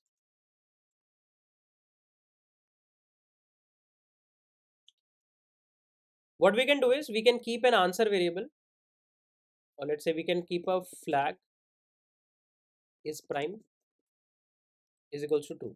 Initially we will assume, initially we assume that x should be prime,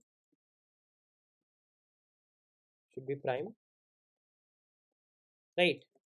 But if we get any number in this range that can completely divide x, we found a number in this range that divides x completely. We say is prime equals to false, number is no more a prime, and then we can just break out of the loop. We don't need to check further. We don't need to check further. And then if you come out of the loop, you can check if the number is a, if is prime is true, if the variable is prime is true, you say cout prime, else cout composite. Okay, and that's it. If you run this code, it's expecting a user input for us. If we say 5, 5 says prime. If let's say we say 7, 7 is a prime. If we say 19, 19 is a prime. But if let's say if I say 18, 18 is composite. So you are getting all the answers correctly, right? And this loop works absolutely fine. So this is how you can get prime numbers in your code. So now we have discussed the solution for is prime. Can we optimize this solution? What do I mean when I say optimization? So a lot of times in programming, we just don't have to like get a solution. We need to get an optimized solution. That is like kind of like our agenda. That is kind of our agenda. And that agenda, we have to make sure that it is getting fulfilled, right? So somehow, if possible, we are able to optimize the solution, then we will definitely would like to go for that. What do I mean by saying optimization? Currently, if you see, if the number is x, you are going to go in the range 2 to x minus 1. So you are looping from 2 to x minus 1. So approximately, we are executing x minus 1 or x minus 2. You can say uh, x minus 2 instructions. Approximately, we are executing x minus 2 instruction, which is approximately equals to x only. X minus 2 if x is very large, 10 is per 5. And 10 is per 5 minus 2 is 10 is per 5 only, right? So currently we are, if let's say the number x is as big as 10 is per 5, we are looping approximately till 10 is per 5. Then in every loop we are having like one conditional statement that we are checking. So we can say approximately around x instructions, so we are definitely executing. Can we somehow optimize it? Can we somehow reduce the number of instructions? Now the instructions can be reduced in multiple ways. For example, if let's say if I take the number 36, if I take the number 36, can I write the factors of 36? We can say 1 into 36 is 36. I can say 2 into 18 is 36. Then I can say 3 into sorry 3 into 12 is 36. 4 into 9 is 36. 6 are 36. Then 9 into 4 is 36. 12 into 3 is 36. 18 into 2 is 36. 36 into 1 is 36. These are all the corresponding factors of 36, right? Now, if you just carefully see, then all the factors before root x are exactly getting repeated after root x. See, this is the point of root of x. You see, technically 2 into 18 is present here also. 3 into 12 is present here also. 4 into 9 is present here also, right? Why is this happening? Because root x into root x, of course, is x, right? And if there are two numbers a into b that multiplies together with x, if there are two numbers a and b that multiplies together with x, and we consider that a is less than root x, then definitely b will be greater than root x. Can I say that? For example, if you take 3 and 12, 3 is less than root x, so definitely 12 is greater than root x, right? So later also we will get a pair. Once you cross this, and this condition is, let's say this condition is before root x, right? Like after root x also, don't you think these places will just got changed? That a will be having a value greater than root x, b will be having a value less than root x, because the same pair of factors are going to come up later also. And this is a proven fact. Like you can check for any number, this will always be true. And what is the condition of becoming a composite number? The condition of becoming a composite number is in the range 2 to x minus 1, there should be at least one number that should completely divide x. Now, do you think we need to go to 2 to x minus 1 to check if there is a number that can completely divide x? No, we don't need to do that. Instead, we can just go from 2 to square root of x, and inside this range only, we can just check whether any number can completely divide x or not. Just think about it. 2 can divide 36, 3 can divide 36, 4 can divide 36, 6 can divide 36. If I say that there are these 5 elements before root x or before or equal to root x that can divide x, then definitely there will be their corresponding repetitions that exist out there. Now because 3 completely divides 36 with a quotient 12, then later 12 will also divide 36 with a quotient 3, right? So if you just check for 3, then you don't need to later check for 12, right? Because if 3 into 12 is 36, then later of course 12 into 3 is also 36.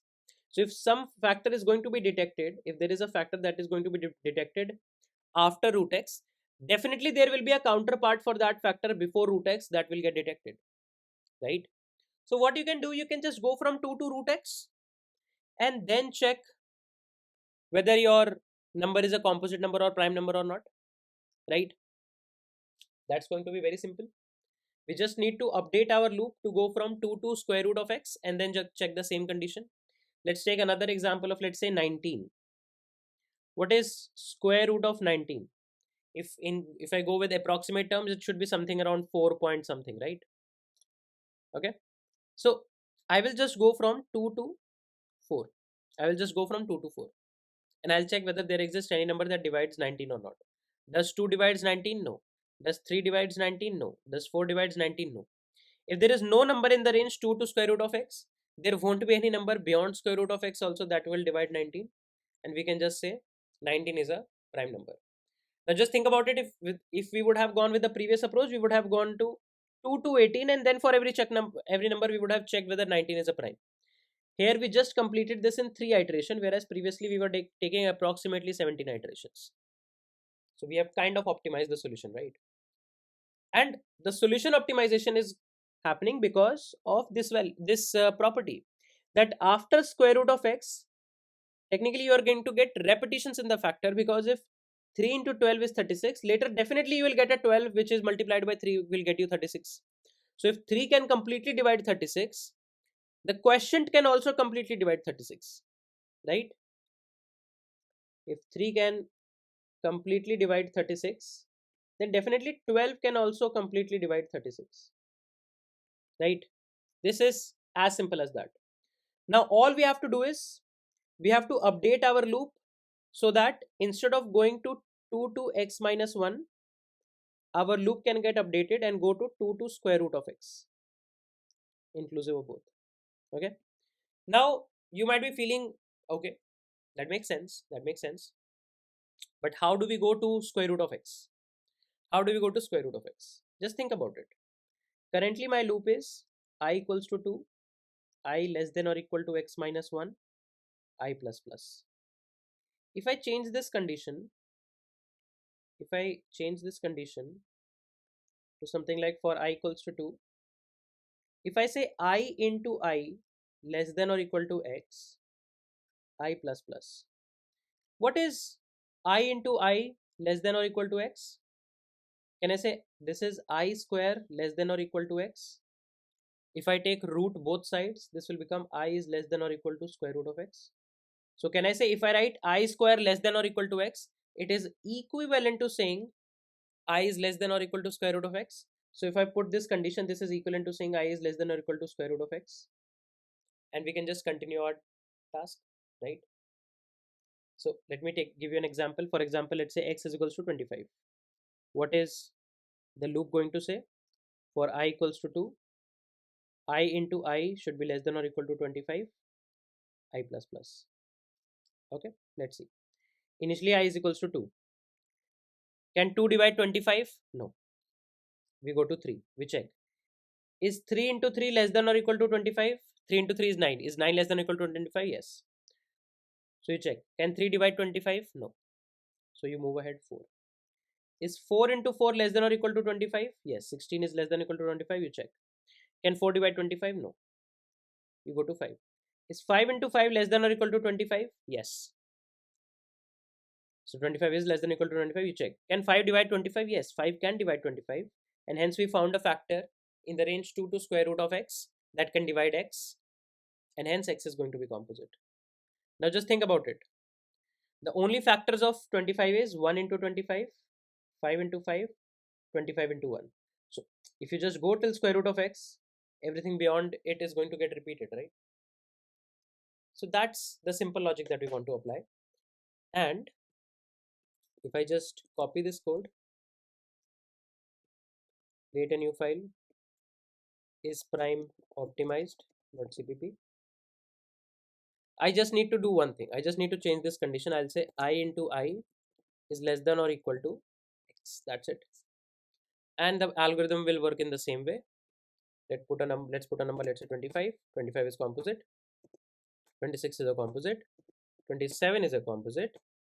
28 is a composite. But what about 29? 29 is a prime. And hence we are able to solve the whole question with kind of like an optimized number of instructions in our solution.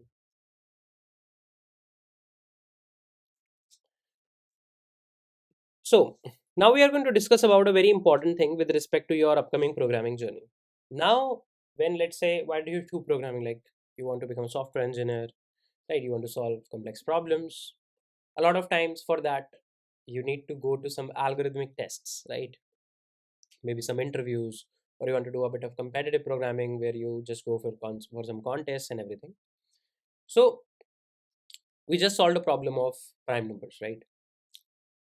This problem is coming from CodeChef. It's the same number of detecting whether number is a prime number or not.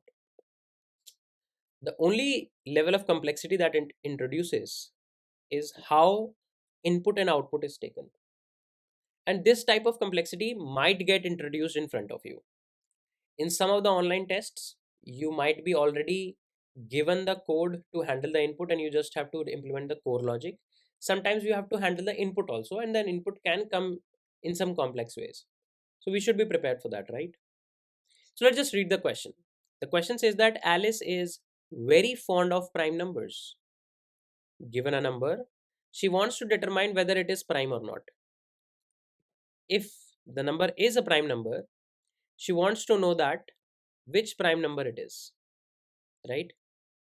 So you say 2 is the first prime number, 3 is the second prime number, and so on, right? So the question is still same. The question is still same, that you will be given a number and you have to check which prime number it is, right? I'm not going to solve the whole question, but I just want to introduce a very new kind of a thing for you. The first line of input contains number of test cases. So what can happen is, currently whatever problem we were solving, we were just putting one number and then getting an output out of it, right? Getting an output out of it. But sometimes what can happen is you will get a complex input. For example, the first line of the input is going to tell you the number of test cases. Number of test cases mean how many different values of the input you are going to get. The input is just going to be a number x, right? So how many different x you can get in one test case? That is 3. So you're going to get 3 different values of x that are going to come in the new lines. And you see, each line contains a positive integer. So technically, the first line is telling you about how many numbers are going to come up later. And then one by one, line by line, you get first test case, then you get second test case, then you get third test case. For the first test case, you print 1 because this is the first prime number. For the next test case, you print 3 because this is the second prime number. For the next test case, you print 4 because it is not even a prime number. For 4, you print -1, right? So sometimes there can be complex inputs that can come up, right? Slowly and steadily throughout the course, we will be taking up problems, but I don't want them to look alien to you. That's why I'm introducing that this kind of an input structure can come up. If you have to take this input, it is very simple, right?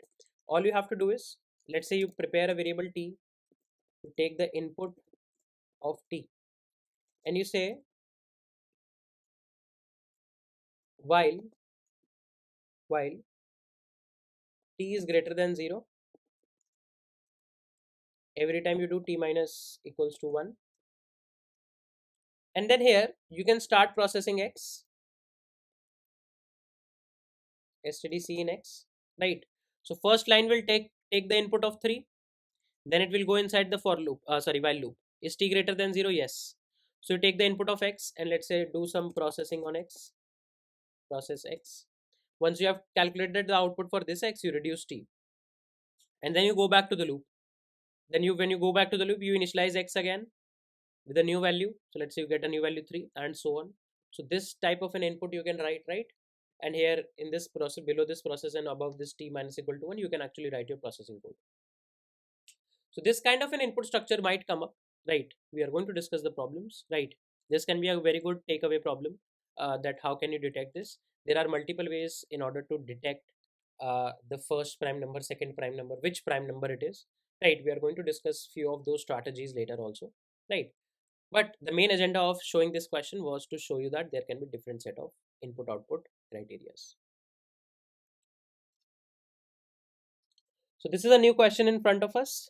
The question says that you have been given a number x and you need to calculate the sum of digits of x, right? For example, if the given number is 1 2 3 4, what are the digits of 1 2 3 4? One, first digit is 1, then you have 2, then you have 3, then you have 4. If you sum up the digits, you get the value 10. You get the value 10. Okay, cool. How can we solve this question? How can we solve this question? Now the number can be quite big. The number can be quite big. For example, this can also be a possible number that has been given to you, right? Now the thing is,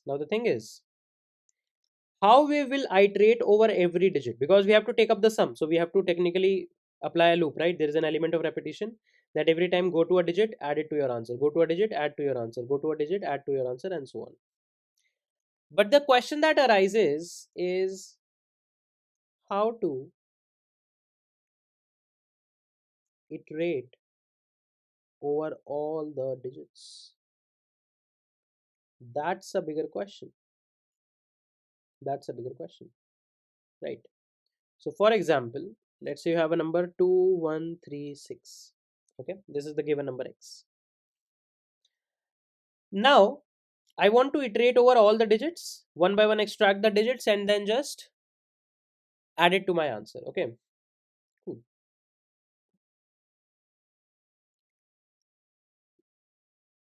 Our current situation of a for loop is definitely not or let's say a while loop by default is not going to allow something like this. Like there is no provision in the for or while loop that I have taught to you, using which you can iterate over every digit separately.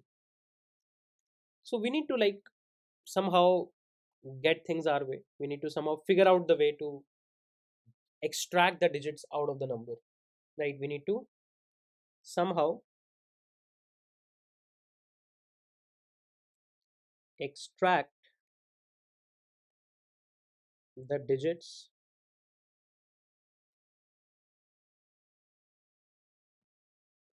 out of the number. Okay, so what can we do? What can we do? You guys tell me just one thing. If I do x mod 10 for any number x, for example 2136 only, if I do x mod 10, that is divide the number by 10 and check the remainder.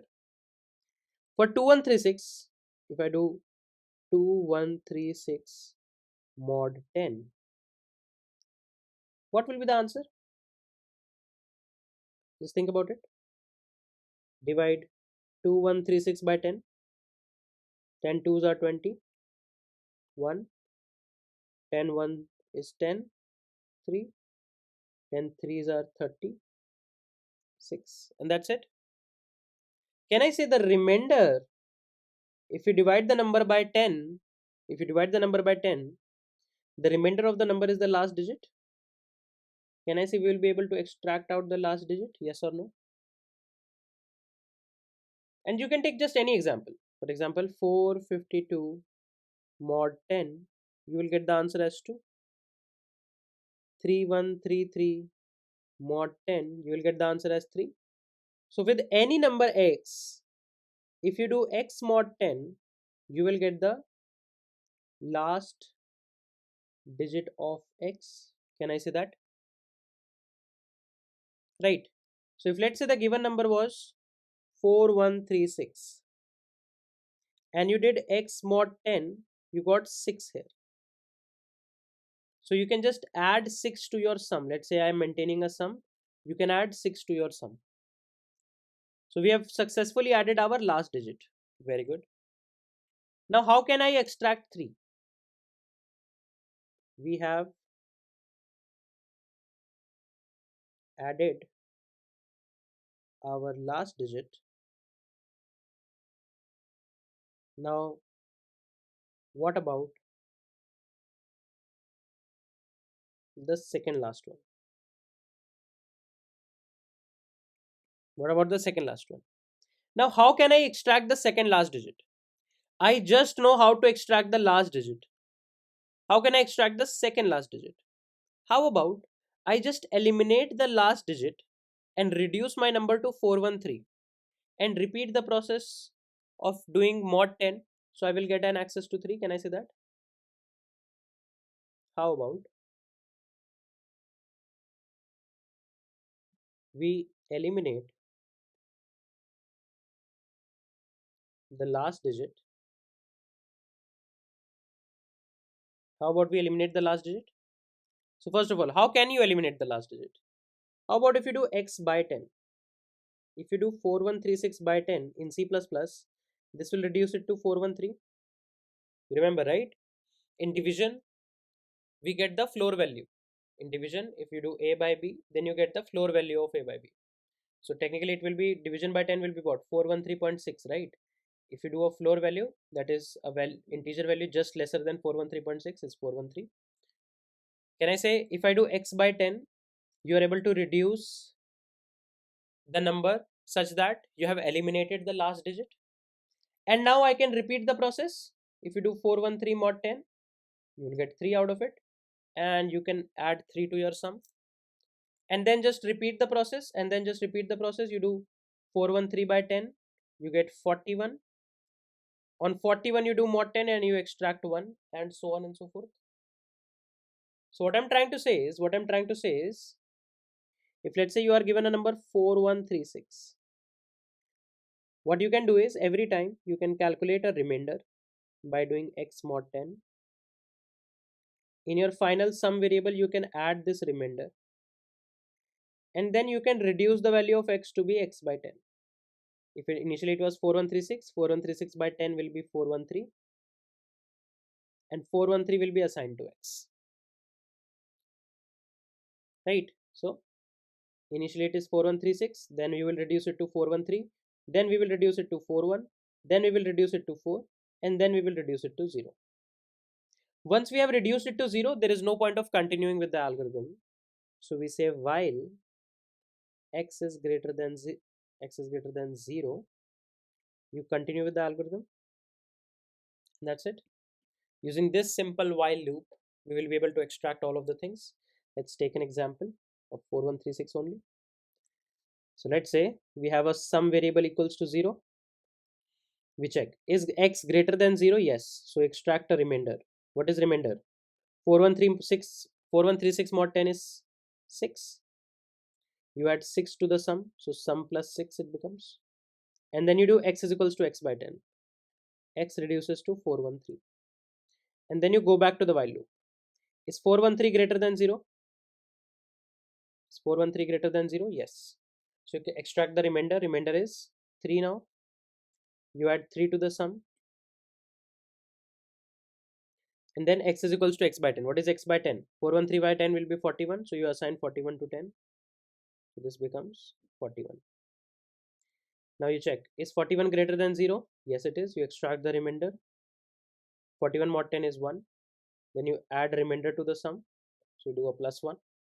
And then you do x by 10. X by 10 is 4, and you assign 4 to x again. And then you check again. 4 greater than 0. Yes, you calculate the remainder. 4 mod 10 is 4. You add a 4. And then you do 4 by 10. 4 by 10 is 0. And you check. Is 0 greater than 0? No. And that's it. And that's it. The sum is 6 plus 3 plus 1 plus 4.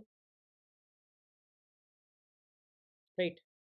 This is 6 4 10 plus 4 14. So the answer will be 14. That's it. So if I just quickly implement this logic,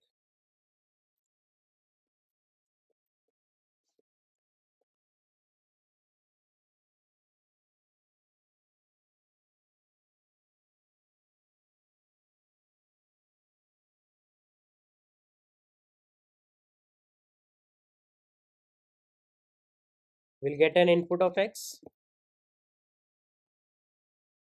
We'll create a sum variable equals to 0. And we say while x is greater than 0, we calculate the remainder x mod 10.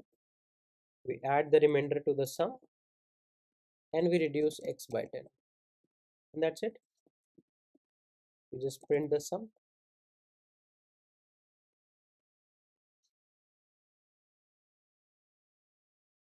So if you take the input 4, 1, 3, 6, we are getting 14. Very good. 1, 2, 3, 4, we are getting 10. And hence we have successfully solved this question with this simple while loop. Similar implementation you can do in for loop also. I guess everyone understands how to convert a while loop into a for loop. So let's start our discussion on a new problem. This problem is quite a traditional and a simple one as well. So the problem says that you have been given a number n. So you'll get an input of a number n and you need to print the first n Fibonacci numbers. Okay. So if let's say n is equals to 5, you need to print a 0 followed by a space, then a 1 followed by a space 1 followed by a space 2 followed by a space 3 followed by a space 5. If you see the Fibonacci series, then it is 0, 1, 1, 2, 3, 5, 8, 13, 21, and so on. This is the Fibonacci series. I'll talk about this Fibonacci series. But what we have to do is you have been given a number n and you have to print the first n Fibonacci numbers considering 0 as the 0th Fibonacci.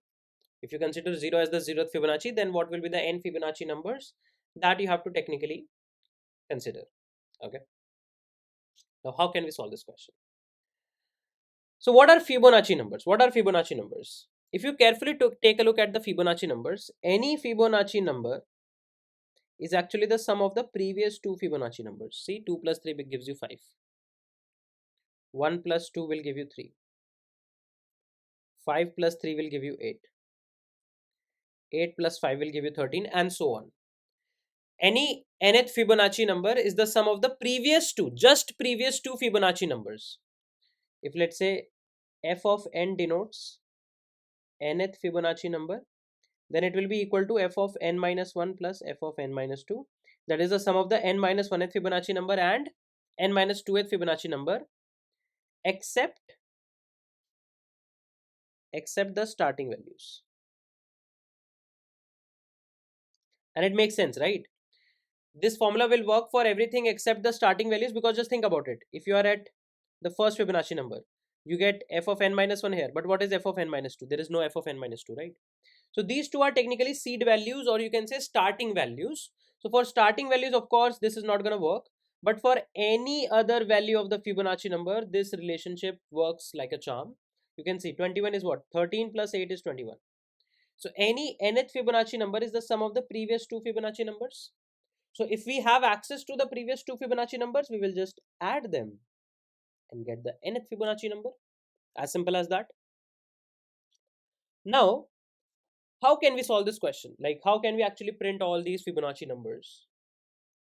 So there is an essence of repetition. What is the essence of repetition? You calculate the previous two Fibonacci numbers, then you actually sum them up to get the nth Fibonacci number, and then you move ahead. These two become the previous two Fibonacci number, and then you sum them up again. Then you move ahead. These two become the Fibonacci numbers, and then you sum them up and move ahead again, and so on, and so on. So what I can say is, if let's say I keep two variables, a equals to 0, b is equals to 1, which is technically having these as the starter values, right? Starter values. Then what I can do, I can get a value c, which is equals to a plus b. And if I consider these two as the previous Fibonacci numbers, c will be our next Fibonacci number. Okay. Let's just take a look. So let's say a is equals to 0, b is equals to 1. You do c is equals to a plus b. What is a plus b? C becomes 1. 0 plus 1 is 1. So now you can see you have the 0th Fibonacci, first Fibonacci, and the second Fibonacci. So you can say C2, right? Second Fibonacci. Now how can you calculate third Fibonacci? For calculating third Fibonacci, you need to have access to these two. Now what I'm trying to propose is every time you need the access of the previous two Fibonacci numbers. So let's say A represents the second last Fibonacci, B represents the last Fibonacci. Okay, A represents the second last Fibonacci, B represents the last Fibonacci. And then you can sum the second last and the last Fibonacci to get the next Fibonacci. C. Let's say C represents the next Fibonacci. Okay, cool. Now once you have calculated your next Fibonacci, now you need to move ahead. So how will you calculate the third Fibonacci? For third Fibonacci, the last Fibonacci should be the second Fibonacci and the second last Fibonacci should be your first Fibonacci. So what you will do is, you will move A here to update A to be the first Fibonacci, and you move B here for B to become the second Fibonacci, and now A is pointing at the second last, B is pointing at the last. You calculate C. C is equals to A plus B, and now you got the next Fibonacci, right? Yeah, now you need to calculate the fourth Fibonacci. So you repeat the process again. You make A equal to the second Fibonacci, you move B to be equal to the third Fibonacci, and then you calculate C with A plus B. So 2 plus 1 is 3, and you got the third Fibonacci. Then you repeat the process again. You first move A to become equal to B, then you move B to become equal to C, and then you calculate a new C, that is fifth Fibonacci. Then you repeat the process again. You move A to be equal to B, B to be equal to C, and then move C, and so on. So let's see here. So initially C is equals to A plus B. So C becomes, or let me write the values. A is equals to 0, B is equals to 1, C is equals to, currently let's say it's some random value. Okay. We print 0, we print 1. What is C? C is the sum of the previous two Fibonacci numbers. So 1 plus 0 becomes 1. You print C. Here. Then to calculate the next Fibonacci number, what do we need to do? We first A to be equal to B, B to be equal to C. So see, from 0, 1, you are now at 1, 1. Then you sum up 1, 1. 1 plus 1 is 2. So this becomes 2. And then you print 2. This is your third Fibonacci. And then to calculate the next Fibonacci, you update A to be equal to B. What is B? 1. You update B to be equal to C, which is 2.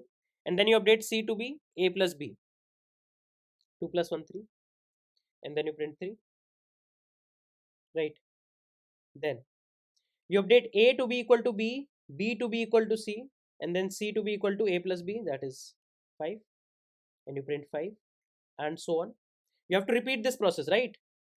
You update A to be B, B to be C, and then calculate C. Or something like you first calculate C to be A plus B and then update A and B. Something like this we have to do. So what I can say is, we say while, or let's say for int I equals to 2, I less than or equal to n, I plus plus. Why we start I equals to 2? Because the 0th and the first Fibonacci we already know, right? We can just print A and B for that. And then we calculate int C is equals to A plus B. We print C, C out C, put a space. Then we first update A to become equal to B and then B to become equal to C. And then we repeat the process. And that's it. So if I just quickly code it, it's a very simple code.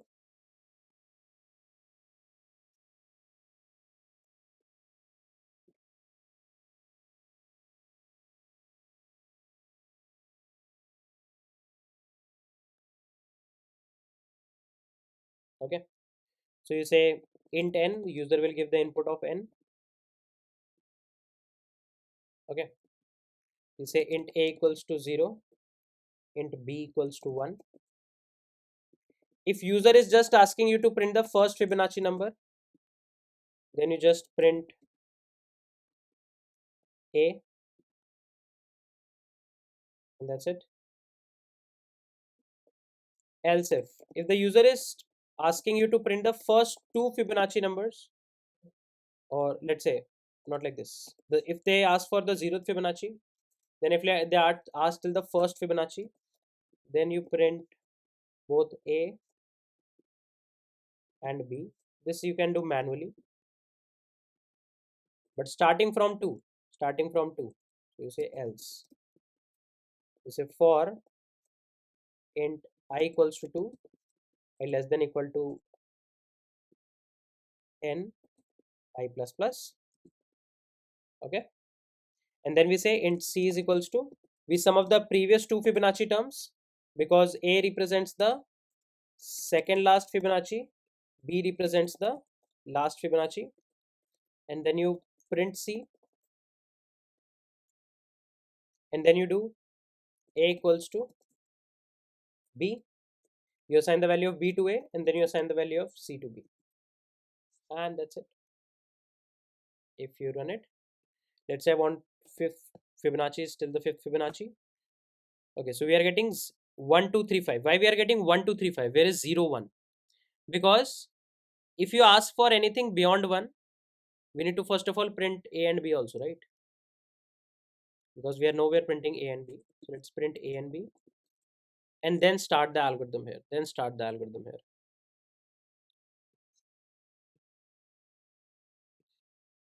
So let's say we want Fibonacci up till the fifth Fibonacci. So 0 1 1 2 3 5. We want till the eighth Fibonacci. So 0 1 1 2 3 5 8 13 21. And this is absolutely working fine. So what did we do? We are considering A as the last Fibonacci, B as the, sorry, A as the second last Fibonacci, B as the last Fibonacci. We are summing up the last Fibonacci and the second last Fibonacci to get the next Fibonacci here.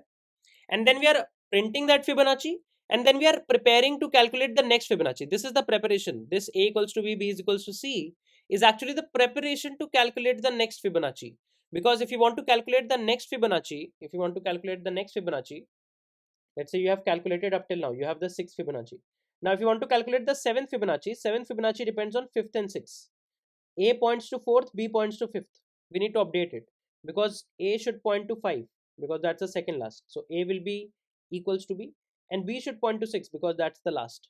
So B should be equal to C, and then C becomes equal to A plus B, that is the 7th Fibonacci. So that's why we first assign B to be A, then C to be B, C to B, and that's it.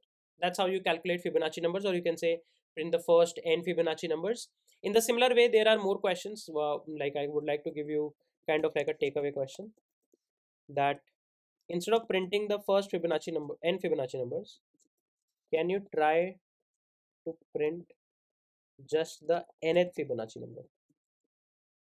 Instead of printing all the first n Fibonacci numbers, can you just try to print the nth Fibonacci number? This can be a takeaway question. So I hope the overall logic of calculating Fibonacci is clear to everyone. So let's start the discussion on this new problem. The problem says that you have been given a number x, and you need to reverse the number and store the reversed number in a new integer variable and print the variable. Okay, so you need to store this number into a new integer variable and you need to print this variable. Okay, so it's not like you just extract the digits in reverse order and just print them. No, you need to store these digits into a new integer variable and then finally print that integer variable. Because if you just take a look at the question, we have already solved the question of summing up the digits of a number. In that question, what did we do? We started from the last digit, extracted the last digit, then we extracted the second last, third last, and so on. So you can just directly use that algorithm and just keep on printing the digits instead of summing them up. But I don't want that. I want you guys to store it in a new integer variable. How can we store it in an absolutely new integer variable? So let's think about it. If let's say you have something like 12643, okay, if let's say this is the given number, now what do we know? We already know how to traverse on the number from last digit to the second last digit to the third last digit and so on. We already know this thing, that how can you traverse from the last digit to the first digit in a number. How can you do it? You can just calculate the remainder, because if you do x mod 10, the remainder gives you the last digit.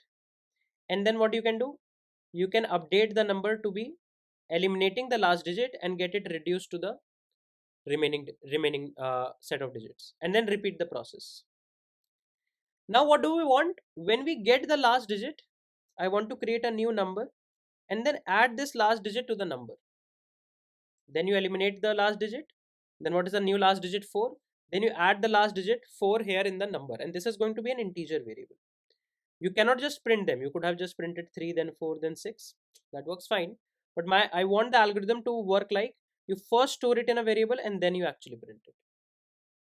So how can we do this? How can we do this? If you take a look at the reverse form of the number, this will be the reversed form of the number. If you see this reversed form, then you can say that this reversed form is actually nothing but 30,000 plus 4,000 plus 600 plus 20 plus 1 leads to 3, 4, 6, 2, 1, right? So if you use this property somehow, that any number which is at any position, let's say this is at position 0, 1, 2, 3, 4, then any digit which is at any position x, that digit actually contributes d into 10 raised to the power p, where p is the position and d is the digit. For example, 3 is at position 4, so 3 contributes 3 into 10 raised to the power 4. 4 is at position 3, so 4 contributes 4 into 10 is power 3, and so on. If you start counting position from 0 to the left, last digit as 0 and to the left. So now, if let's say you have been given this number 12643, what you can do is you can calculate the remainder of the number using x mod 10. You can update the number to be x is equals to x by 10. You can have your new number here. You can have your new number here. Initially, then there are no digits appended in the number, so technically there is the number is 0. Now you extracted the last digit. Currently the last digit is 3. So if you see, currently the remainder is 3, and the value of x initially was 12643. So the remainder is 3. What you can do, whatever is the previous state of your final resultant number, you can say num is equals to num into 10 plus remainder. Let's see what happens. What is 0 into 10? 0 into 10 is 0, and then you add plus 3, and then you add plus 3. So 0 plus 3 is 3. Can I say that? So technically you appended 3 here. You might feel, okay, why we are doing this? Let's see. So now you have also eliminated the last digit because you did x by 10. Now what is the last digit? Now the last digit is actually 4.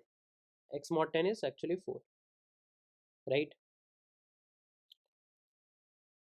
Then you remove the last digit as well, and then you say num into 10. Whatever is your inside your number, you multiply that value with 10. So 3 into 10 becomes 30, and then you add remainder to it, and then you add remainder to it. So you say 3 into 10, 30 plus 4 is 34. So you added 4 at the last. Can you see? 3 into 10 plus 4 is 34. Can I say that? And then we repeat the process. Now we calculate the new remainder. New remainder is 6. We reduce the number from 6. You remove the last digit. And then you say whatever is present in your number, you multiply it with 10 and add the remainder. So 34 into 10 plus 6 is what? 346, because 34 into 10 is 340. 340 plus 6 is 346. So you get a 346 here, and so on. You can see slowly and steadily we are increasing the contribution of 3, right? Initially the contribution of 3 was just 3, then it became 30, then it became 300. Here it is 300. The contribution of 3 is 300. Then you repeat the process. You extract the last digit to be 2. This is the last digit. Then you remove the last digit from here. Then you say whatever is inside number is 346. Multiply it with 10 and add remainder. So 3460 plus 2 becomes 3462. And finally the last digit is 1.